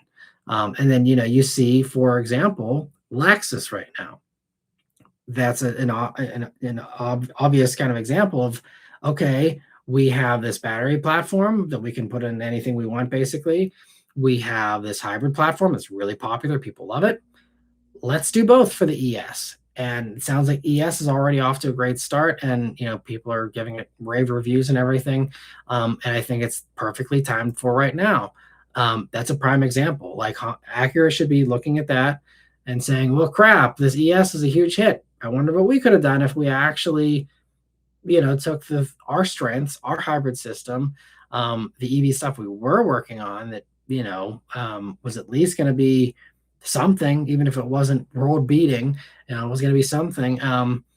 What would have happened if they would have done those things and kept those around for a TLX? Maybe TLX would have sold as well as ES if they would have had, the Accord hybrid system in, or if they would have just kept it simple and made an Accord with nicer stuff on it instead of making TLX this swoopy, complicated thing. Dress up an Accord, give it all-wheel drive, give it an electric version. Could have been huge, and instead they're not executing. And it's I won't say too much about this, but I actually did have a call this week with a great, constructive, very friendly call with a Honda person this week who saw the coverage and was like, look, can we talk about this? Like, and I was honest. I said a lot of these same things. And we kind of talked through it. And, I'm like, at the end of the day, I'm like, I don't know your guys' product plan, and you're not going to tell me, and I don't expect you to, but I'm like, on the outside here, this just looks bad. And I'm like, and I've even, because they were talking about like the pricing and how I was saying, Hondas are some of the most expensive things. And I'm like, go on the configurators. I'm not lying. Like, I showed the receipts. You guys are higher. It doesn't look good. Like, if you want me to not, if you want me to be happy about everything you guys do, I'm showing and I'm clearly showing, like, these are the things that, to me at least, need some improvement. And this is what it looks like to outsiders like myself that don't know what you guys have going on or what you're cooking up. If you want to change that perception, give us info, or, start getting this stuff out to market, whatever it is, that you can do. And it's like, well, here's the cards we've been dealt. Like, there's really no way to sugarcoat this. Others will sugarcoat, but that's not me. And they were, they totally understand. They're respectful that I'm going to be honest about this stuff, and that it is what it is. And so it was good to kind of talk through that a little bit with them. But like, it's just something that they're still struggling with. And I didn't get any info, so I don't have any inside scoop on, if they plan to address any of these things that myself and many others are talking about and asking for. I'm sure there's dealers that are, pounding on the Honda executives' doors saying, where's our hybrid ADX? Where's our hybrid Integra? Where's our all-wheel drive Accord? All these things. I mean, I can't imagine that dealers are silent about this stuff. So they're not getting it. I mean, they don't give a crap what I say, for the most part. But like, the dealers who are actually selling cars, like, they're saying the same things. I guarantee it. So the fact that they're ignoring the demands of what buyers are saying they want, or I have to assume they would want. Again, I don't have any info on that. I'm not, but I'm just, there's no way that people see the stuff that Toyota offers, see the stuff that everyone else offers, and says, no, I don't mind that the Honda doesn't have that. I think Honda should absolutely be competing in every way they can, especially when it comes to par shelf stuff. Anyway, unsolicited rants, but I totally agree, Chad. Anyway, confirmations talking about, Mazda owns the rights and has actively registered the Mazda Speed name in the US, at least. I searched as that is public information. Well, thank you for the clarification, confirmation. And B. Mitchell says, Matt, that's exactly the same thing I say about my 19 Mustang GT when it comes to resto mod. I bought that with a warranty rather than a resto mod thingy. Right. Yeah, the warranty is the other part that's great too about resto mods that you don't get there and you do get with the factory stuff. So, yeah, it's resto mods. It's cool for those who have it, but yeah, definitely not something I would do. And let me see. Chad says, what are your top recommendations for used EVs at this point in the market? Well, if you know, so there's a bunch of caveats here, which is annoying. I can't just give a blanket list because to me that doesn't tell the full story. But I'd say for me, the top recommendations, honestly, I think the Mach-E is one of the top ones because they are dirt cheap because they were one of the ones that were out the earliest. So therefore, they've had the most time to depreciate. And they churned out a ton of them. So there's a lot of supply there. I think Mach-E is a really good used buy. You can pick one up for 25 grand or less all day. You can even get like a GT version with, 480 horsepower or whatever, 600 something pound-feet of torque for $25,000. Again, it's just so much performance in a straight line, at least for the money. But anyway, Mach-E is one of the top ones, I'd say, still, despite the fact that it does have some flaws. The rear rotors getting gunked up if you don't drive a ton is annoying. And, a few other minor little things we didn't love about that car. But, like, overall, it's a lot of car for that kind of a money, standpoint. So I love that one. I think that I still love the Hyundais and the Kias as long as you are aware of the ICCU issue and your personality doesn't cause you to be concerned by that.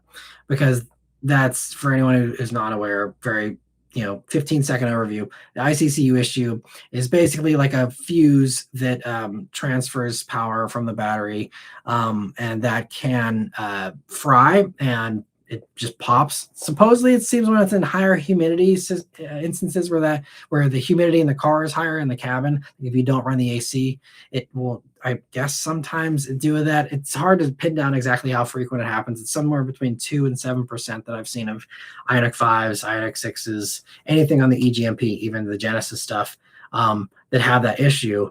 So not a ton, and there's some that go 300,000 miles with no issues or more, and they've already proven that. But like, if that doesn't bother you, then I think the Hyundai Ioniq 5 is so much car for the money at that use point because there's also 20 grand. Even Ioniq 6s are starting to get to like $20,000. So I think those are kind of the top ones. The Hyundai and the Ford, I'd say, are my top ones to go. Again, if you don't have any issues with Tesla, I mean, you can get a dirt cheap Model 3 for, just pennies at this point. So if, again, that doesn't bother you, don't care about the other, Tesla compromises, especially those older ones having bad build quality and stuff, if you just want a cheap commuter to get back and forth to work without getting killed on gas, again, Model 3 objectively is hard to beat, again, as long as you don't have an issue with the other stuff there. But so that's, another one. I mean, a Model Y by extension, same kind of thing. Because they are stupid cheap on the used market, because of the Elon antics. And then, I mean, honestly, any used EV, pretty much all of them are fantastic values. It's kind of hard to even limit it because it's just like everything depreciates super fast. And they're all going to be more car for the money than their gas equivalents, as far as they're going to be newer, they're going to be lower mileage, and they're going to have far lower running costs. So you're just winning in every way compared to a comparable. What does 25 grand get you with a RAV4? What does 25 grand get you with whatever? I mean, so that even like BZ4X, that's another one, especially if you're talking long-term durability. BZ4X is not good on road trips. So if you're going to road trip, don't get the BZ4X, go for the Hyundai or even the Mach-E. But if you don't do road trips and it's, again, just a commuter car, it's just going to be, you have a gas car maybe for long distances or whatever. BZ4X and first gen Solterra, dirt cheap because, again, they have this, issue with the fast charging that people, just hate how slow they fast charge. But as a result, like, they were kind of undesirable until this new gen, next evolution came out here, which I currently am actually in the Solterra this week. It's lovely.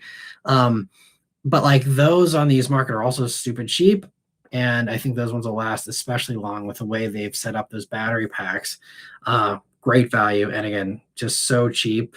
And try to get a 2022 RAV4 or a 2023 RAV4 for that kind of money. It's going to be way less equipment, way less power, and again, more running costs, all that kind of stuff.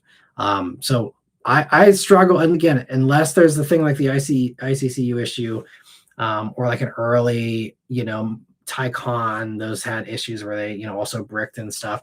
If you don't go to super early stuff, I'd say that most of the others, they're all good values. They're all fantastic buys. Even a Cadillac Lyriq, like our Lyriq, we love our Lyriq. You can get a used one. It's only 2 or 3 years old for like under 30 grand all day long. That is so much car for $30,000. We're talking again, 20, 30,000 miles, 40,000 miles, maybe, like low mileage stuff, super good deals. So I don't think you can go wrong with anything. And if you're going to buy an EV and you're not going to lease, buying it used is absolutely the way to go, because then you get spared most of that depreciation. Yeah, it's just so much car. Let me see. Michelle says maybe sales just weren't there anymore, but I wish Volkswagen kept the Passat going. Despite the age, it's a solid car with good space, comfort, and efficiency. I agree. I think sadly Volkswagen got caught up in the doom and gloom of the sedans. The same thing that it caused Ford to give up Fusion when they were selling 100,000 units a year at the end. They walked away and turned the lights off on 100,000 unit a car that had been around since 2013 that was still selling 100,000 units a year. They just walked away from that. It's kind of crazy. Like, they all were just so doom and gloom about, oh, sedans are dying, no one wants sedans, and they all just decided to pull the plug so prematurely. And it's really crazy. And Ford has done so many mental gymnastics to try and defend getting rid of Fusion. They said, oh, well, if we kept Fusion around, you wouldn't have Bronco Sport, you wouldn't have Maverick, all this crap. I'm like, you're Ford. Like, we're not talking about, Pagani building cars on the, floor of a shop. Like, this is a giant company. If you have a good business case to be made for this stuff, you build it, and you build it alongside the stuff that already doesn't need any extra investment. You're still selling 100,000 units of an old car with no marketing effort, no support, nothing. You're just printing them and they're selling. Like, I don't buy the excuse that they couldn't have done Bronco, they couldn't have done Bronco Sport, they couldn't have, like, they're acting like we would have never come out with a new Ford for the rest of eternity if we had to keep Fusion around. It's like, that is complete BS. And I don't know. To me, that is not, I'm not an accountant. I don't have all the data. So maybe I'm completely off base here, but like, that's their excuse, and there's no way. And it's another one. Okay, like, if you don't have the money to keep building your one old car, and that's what needs to be sacrificed, so you can build 3 new products, maybe you need more funding. Maybe you should go out and do a fundraising thing like the EV startups are. Maybe you should find other ways to cut back. But cutting out your big cash cow is not a smart move, in my opinion.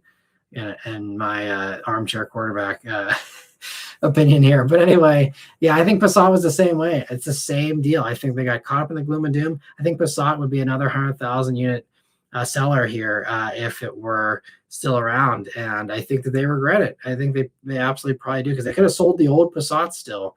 And thank you for whoever gifted the flow state little thing there. But I think Passat could have absolutely been, right up there. And this is why, the others are laughing all the way to the bank. Accord's still, selling fantastic. Camry's, just crushing sales records. Even Sonata's blown up huge this year. They're especially the hybrid version, is just selling like crazy.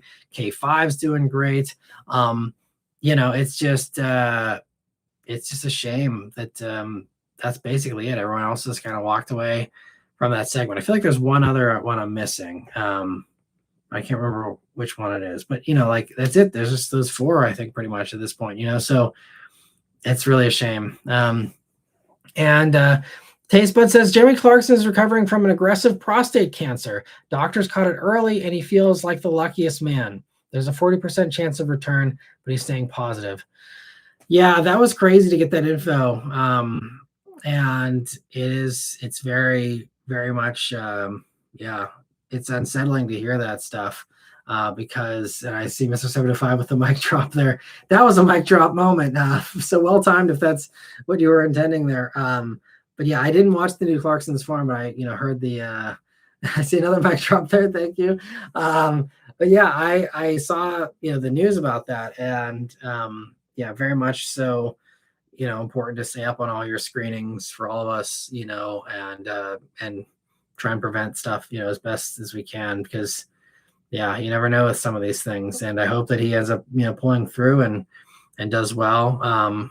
Because yeah, it's he's the one that got a lot of us into cars. I'd say, it's pretty safe. So that's those reviews are why, those Top Gear videos are why I wanted to be a car reviewer on video.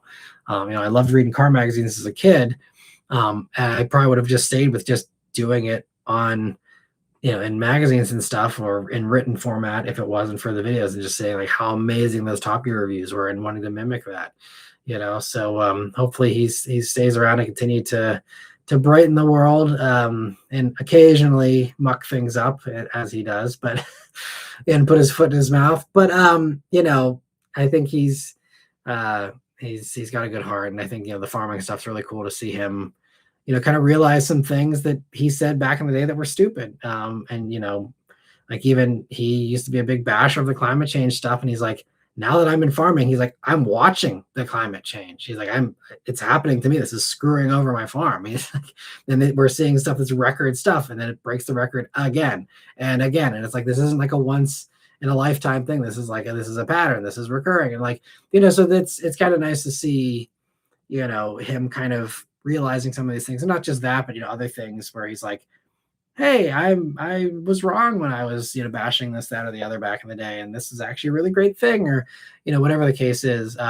So yeah, Clarkson's Farm's been really fun to watch. I have no free time anymore, so I'm so behind on TV shows, but I'm hoping to eventually get through the new season of Clarkson's Farm here, because it's always a fun watch. And best of luck to him. We're all pulling for him. I know there's millions of people all over the world that are pulling for him here. So best of luck to him and good vibes. But let me see. Fazlin says, oh, Matt, also want to say that in 2 or 3 months, I should have my Durango. I was able to find good deals on one, and I'm super excited. I'm going to end up crying when I get it. Well, that's awesome. I know you've been pining for that for a long time, so I hope that it works out, and best of luck and congrats that you're that close to achieving your dream. That's awesome. And I can't wait to hear when you get it here in a couple of months, hopefully. And Brian, thanks for the Happy Father's Day. And I'll say it again here for anyone as we're getting close to the end. Anyone who wasn't here in the beginning, I hope you all have a great Father's Day, or had a great Father's Day. And yeah, thanks to all of you who are great fathers out there. And Cam says aloha. Thanks for stopping by, Cam. All right, actually, I missed the cue to drink here earlier when I mentioned the Jerk Rollers. So thanks for keeping me honest here. I'll have a drink now. And Michelle says, easy there, Matt. It's a Sunday night. Yeah, well, definitely the drinking is optional for sure. And also, sorry I missed the other super chats here, Chad. So first, thank you for the one here. He's asking, what would our market look like without chicken tax? Oh, it would be very, very different. Just because of the domino effect. Like, obviously, the first phase of that change would be we just have all the trucks you see in Europe. They would all be here. All the trucks in South America probably would even be here. And then we'd have so many more truck choices. Now, obviously, free market would do its thing to weed out the ones that aren't competitive for our market. So maybe we wouldn't get everything that you see that makes more sense for certain markets than it would for our market. But you'd see a lot more choice. And I think you would also see a lot more price competitiveness. I think trucks wouldn't have bloated to the prices that they have bloated to if you had better small truck options and more diverse truck options. I think there's a lot of good midsize options, but on the compact side of things, all these cool little trucks, like in Brazil, they're even getting a Corolla Cross with a truck bed on the back. People thought it was going to be like the thing we get here in the States, but it's clearly like just a Brazilian thing. But it's like, they're doing these things that we're talking about. Like they're saying, hey, look, we got Corolla Cross. Let's throw a truck bed on the back. That works in Brazil. I think that could work here too. But like, chicken tax keeps it out, and it makes it a big pain in the butt to try and, okay, well, how do we set up manufacturing in North America? And, how do we then get to a low price point? Because now we have to, pay the higher wages or whatever it is that you have to pay to get that done here. And, it makes things more expensive. So that's the first phase of what you would see differently. And then because the biggest thing keeping the big three American companies in business are their truck sales. If they had a significant portion of that market share taken away, then you'd have drastically less profits for these companies, and so you would see a lot less stuff from them as a result, and they'd be smaller companies. And how that would materialize, it remains to be seen. How that would have affected them and what they would have cut, what they wouldn't have cut. I think though it'd probably be safe to assume you'd probably get a little bit less of the fun stuff, the stuff that's harder to justify. So maybe without chicken tax, we wouldn't have had a sixth gen Camaro. Maybe Mustang would have stuck around, but it wouldn't have been as unique as it is, or it would have been a little bit more watered down, or a little bit more of a obvious part share with F-150 or something like that. So I think there's those types of things that would maybe have been different, but the bottom line is it would absolutely have made for a weaker brand situation for the American brands here. So that was the biggest gift that was given to them. And, in some cases, I think they've used that for good, but I think they've also, it's kind of an unfair thing too, because it's like they've had, a few competitors, and it's given them such monopoly that even whenever Toyota, the largest car company in the world, tries to come in to compete, it's been a struggle, and especially now with the missteps that they've taken with the reliability of the new Tundra, it's really going to be hard. Now, I think there's still plenty of people that complain about reliability in, the Ford and the GM trucks, especially with their, smaller engines, the 4-cylinder ones and stuff, in the case of the GM, and then the, smaller 6-cylinder in the case of the Ford. But, I think that, yeah, it'd be very much, very, very different without the chicken tax. But it just comes down to, how much free market do you actually want, and how much do you think we should protect stuff. This is the same kind of debate we're having now with the Chinese EVs. We're doing the same thing.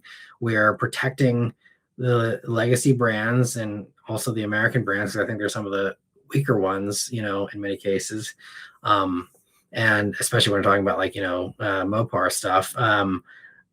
So like, if we're not protecting them, sure, like, it's just like what, it's, you got to take one side or the other as far as what are the pros, what are the cons. There's pros and cons to both approaches, and it's just hard to say what's the better move there. But I think for a consumer choice, consumer pricing, truly opening things up is the way to have that choice. But then what does that do, for the jobs and all these other things? There's a whole variety of things, and you could kind of, war game out. Okay, well, what happens if, we lose all these manufacturing jobs? What happens to those people? But they're also paying way less for a car because now they're getting cheap Chinese cars.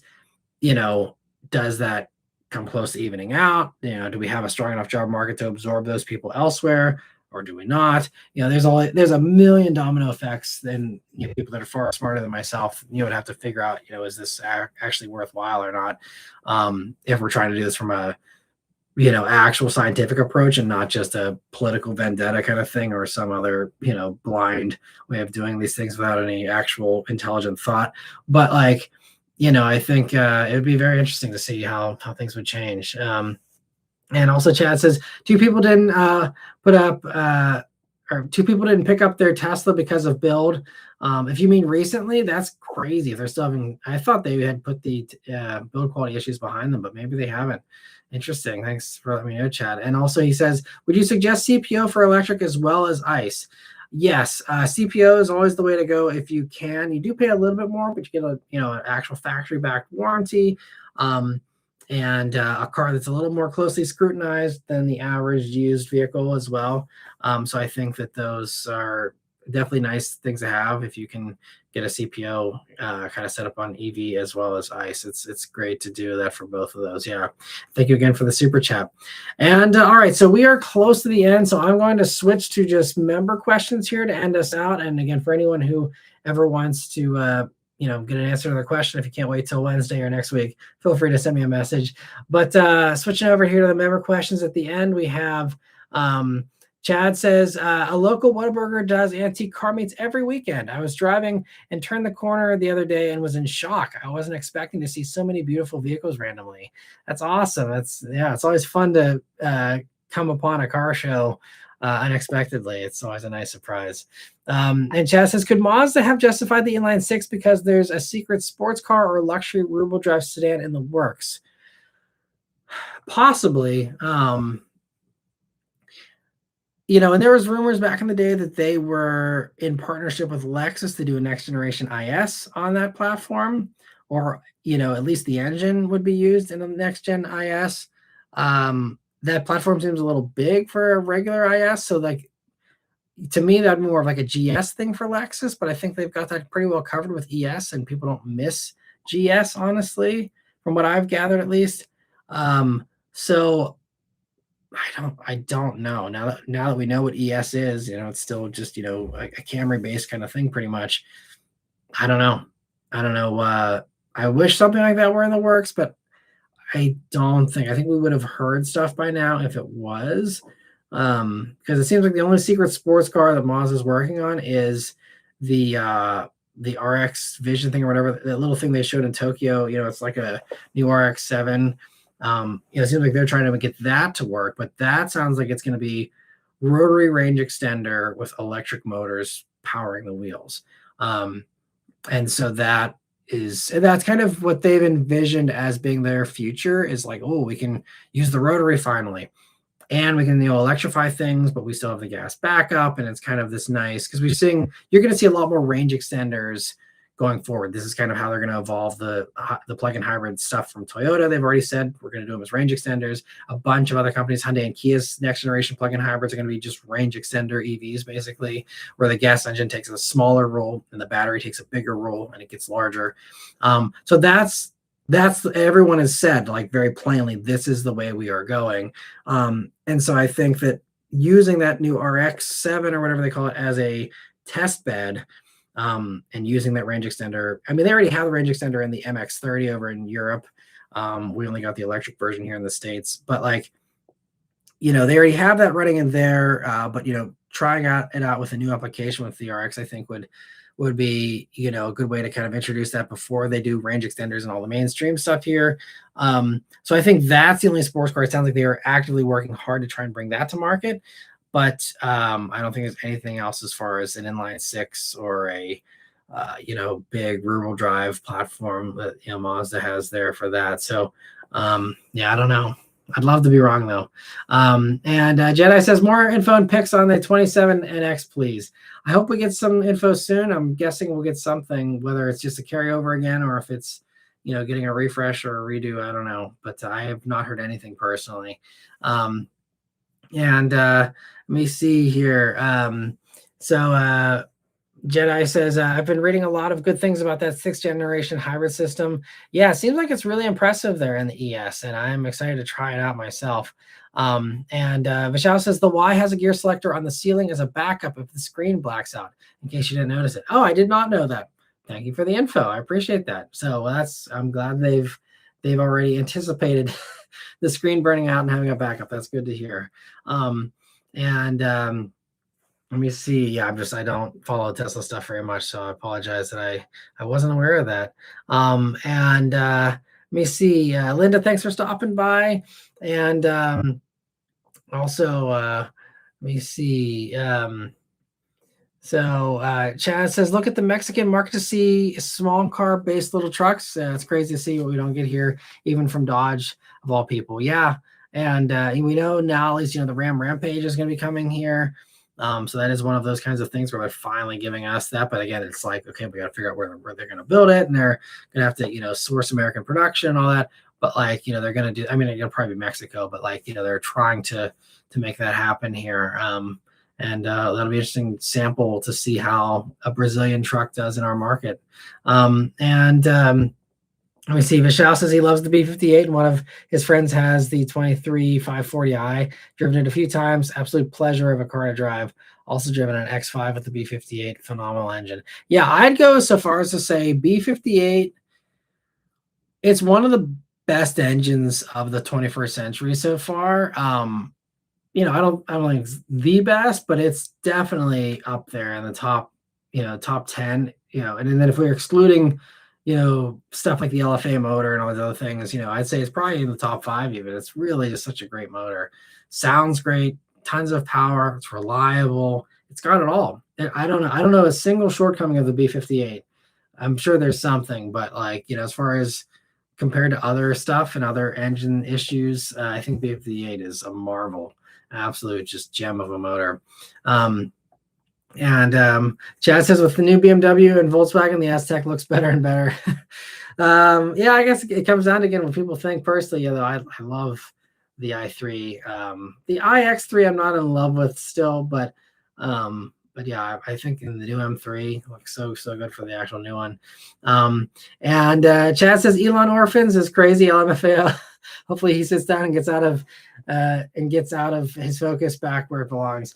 Yeah, I don't think he's ever coming really back to Tesla. That's why I've always said, I wish Tesla would just get sold off, or he would just leave them alone and go play around with robots and Mars and everything else, and let Tesla fly, because I think they still could if they didn't have him holding them back, because I think he's actually just a dead weight for them at this point. Because he's not an inventor, he's not an engineer, he's not doing any of these things. All the brilliant things you're seeing from Tesla are not him. I mean, maybe he's got some input on the vision, but there's a board, there's other people as well. I think that he gets far more credit than he should for all the great things that Tesla has done. I mean, there's certainly some things where credit is due. He made electric cars cool, and I will forever credit him for that. I think that's something that maybe others would have gotten around to eventually, but he absolutely is the one who made that happen, at least, before the others. And so, but yeah, it's a shame, because I think Tesla does have good potential if it wasn't for him. Let me see. Michelle says Matt can get in there, steer Honda straight. I wish.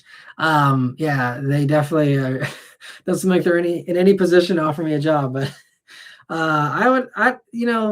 in the past, people have asked me, if I were to work for a car company, who would I work for? And my gut instinct is to say, I work for a company like Toyota, where I could, be a cheerleader for just about everything that they do, because they just do really good stuff in basically most of the stuff that they do.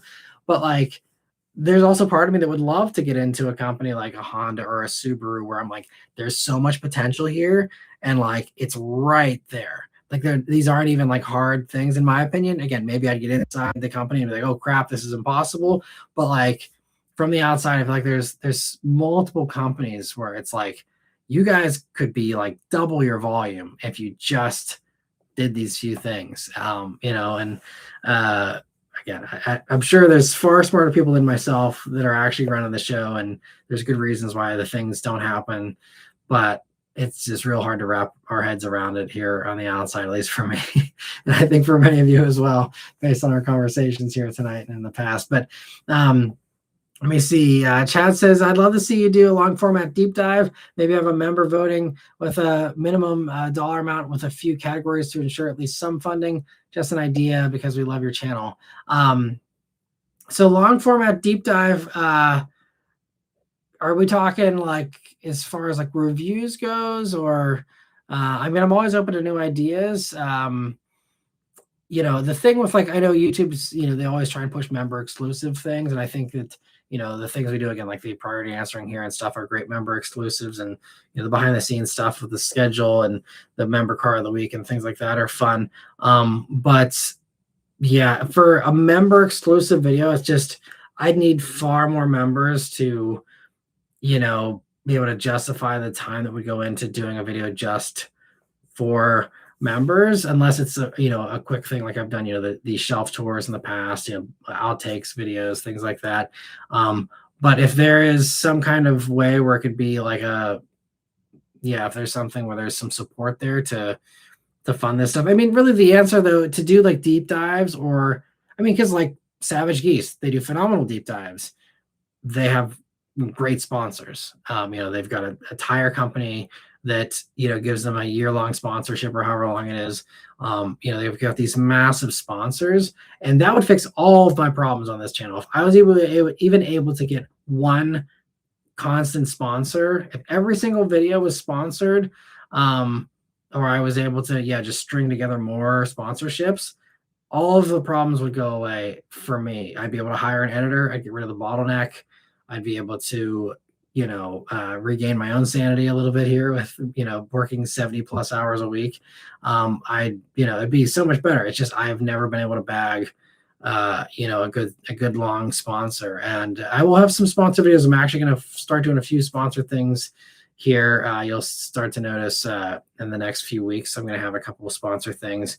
You actually will possibly see one this week. So I'm working hard to try and do that, but that's just, it's also tough. And that's another full-time job to pitch yourself and go back and forth with these companies, negotiating terms, negotiating contracts, this tug of war of how much they're paying, how much am I doing, all these things. So it's just this, to have deep dives, like you got to have those kinds of sponsors, or just have massive viewership with very low overhead, like kind of like Sarah Antoon. She does kind of some nice deep dives because she has the mechanical experience in that background, and she gets huge views now. So like she's able to, do less output and still, get a great return. And so she's able to kind of take her time. And I used to be that way too. I used to do one car review a week and one weekly update.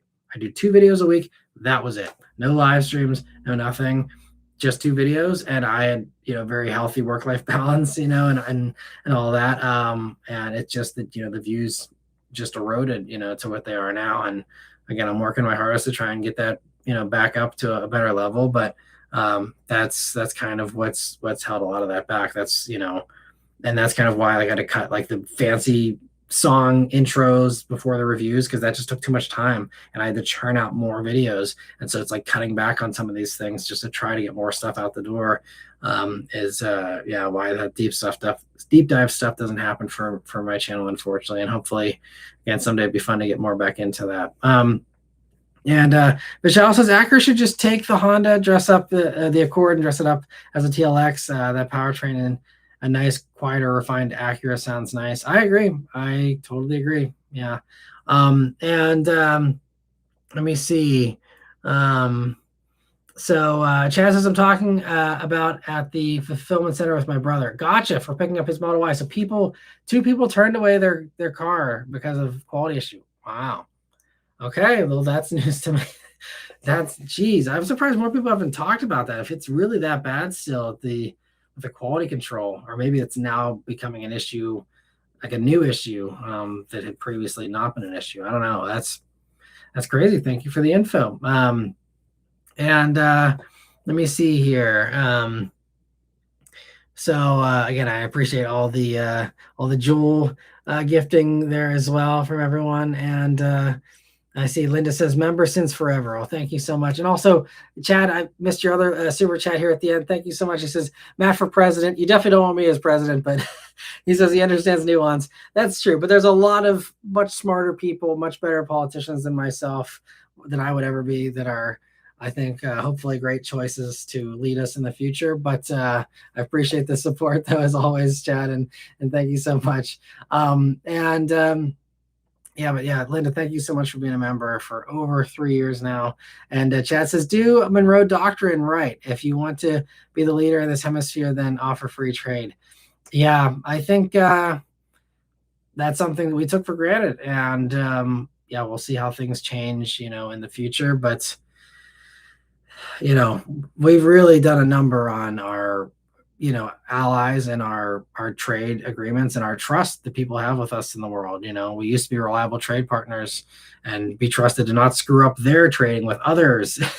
It's like not even as like trading with us, but like now we've managed to screw up their own trading amongst themselves with our shenanigans. So we'll see what happens. But I think free trade definitely helps the consumer.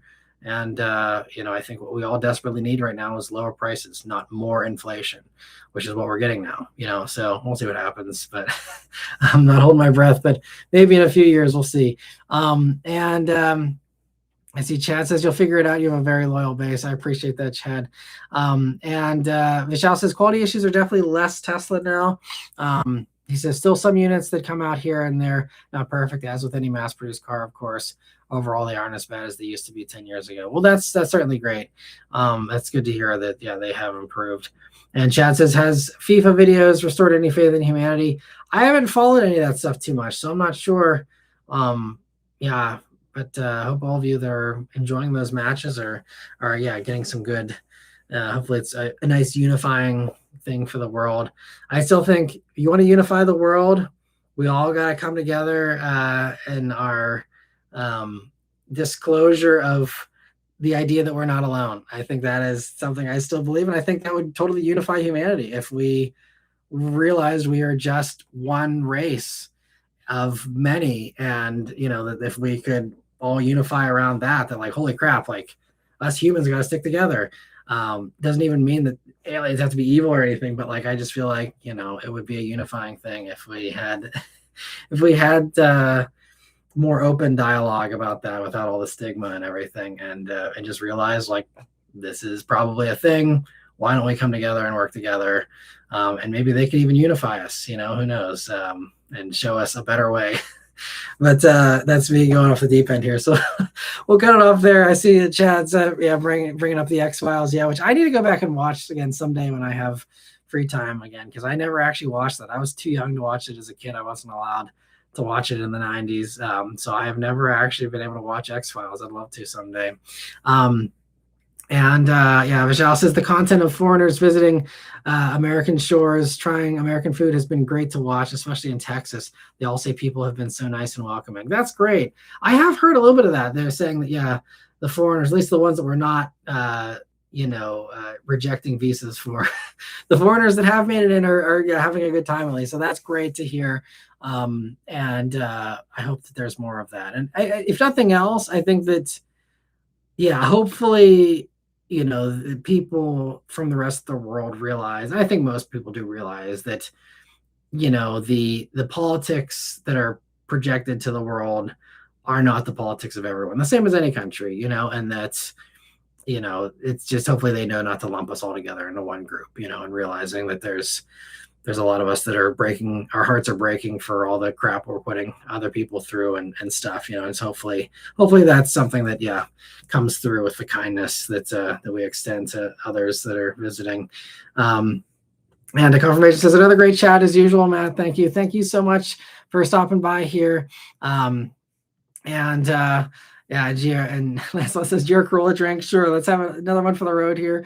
And Chad says, most Southern people are nice and not racist. We aren't our government. Absolutely. Totally agree. And I've seen that everywhere I've gone. So many friendly people in all of my travels, here in America. And it's one of those things. And, final thing I guess I'll say, we hear a lot of crap from politicians, but, we're better than this. And, we can all come together. And, when you see, who, the things that win elections and the topics, and you see the worst from social media, and you see, the worst from regular media and all this stuff, it really does skew your perception. And I think that there, hopefully FIFA is showing that there's a lot of really great people in every corner of the country here that, I think there's still more of us. There's more of us that love can overcome hate, and I think that there's more love than hate here, and hopefully we can, use that to bring some sanity and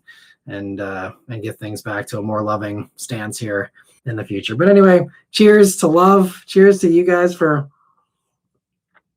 a great chat again. And thank you all so much for all your support here. I'll see you guys on Wednesday. Those of you can make it for the next live. In the meantime, have a great week here. Hope it's a happy, healthy, and one that's full of kindness for you as well. Ryan, thank you for sending us out here with the love gift. Very appropriate. Awesome. It's so cool. We can do these little things perfectly timed there. So thank you so much for that, Ryan.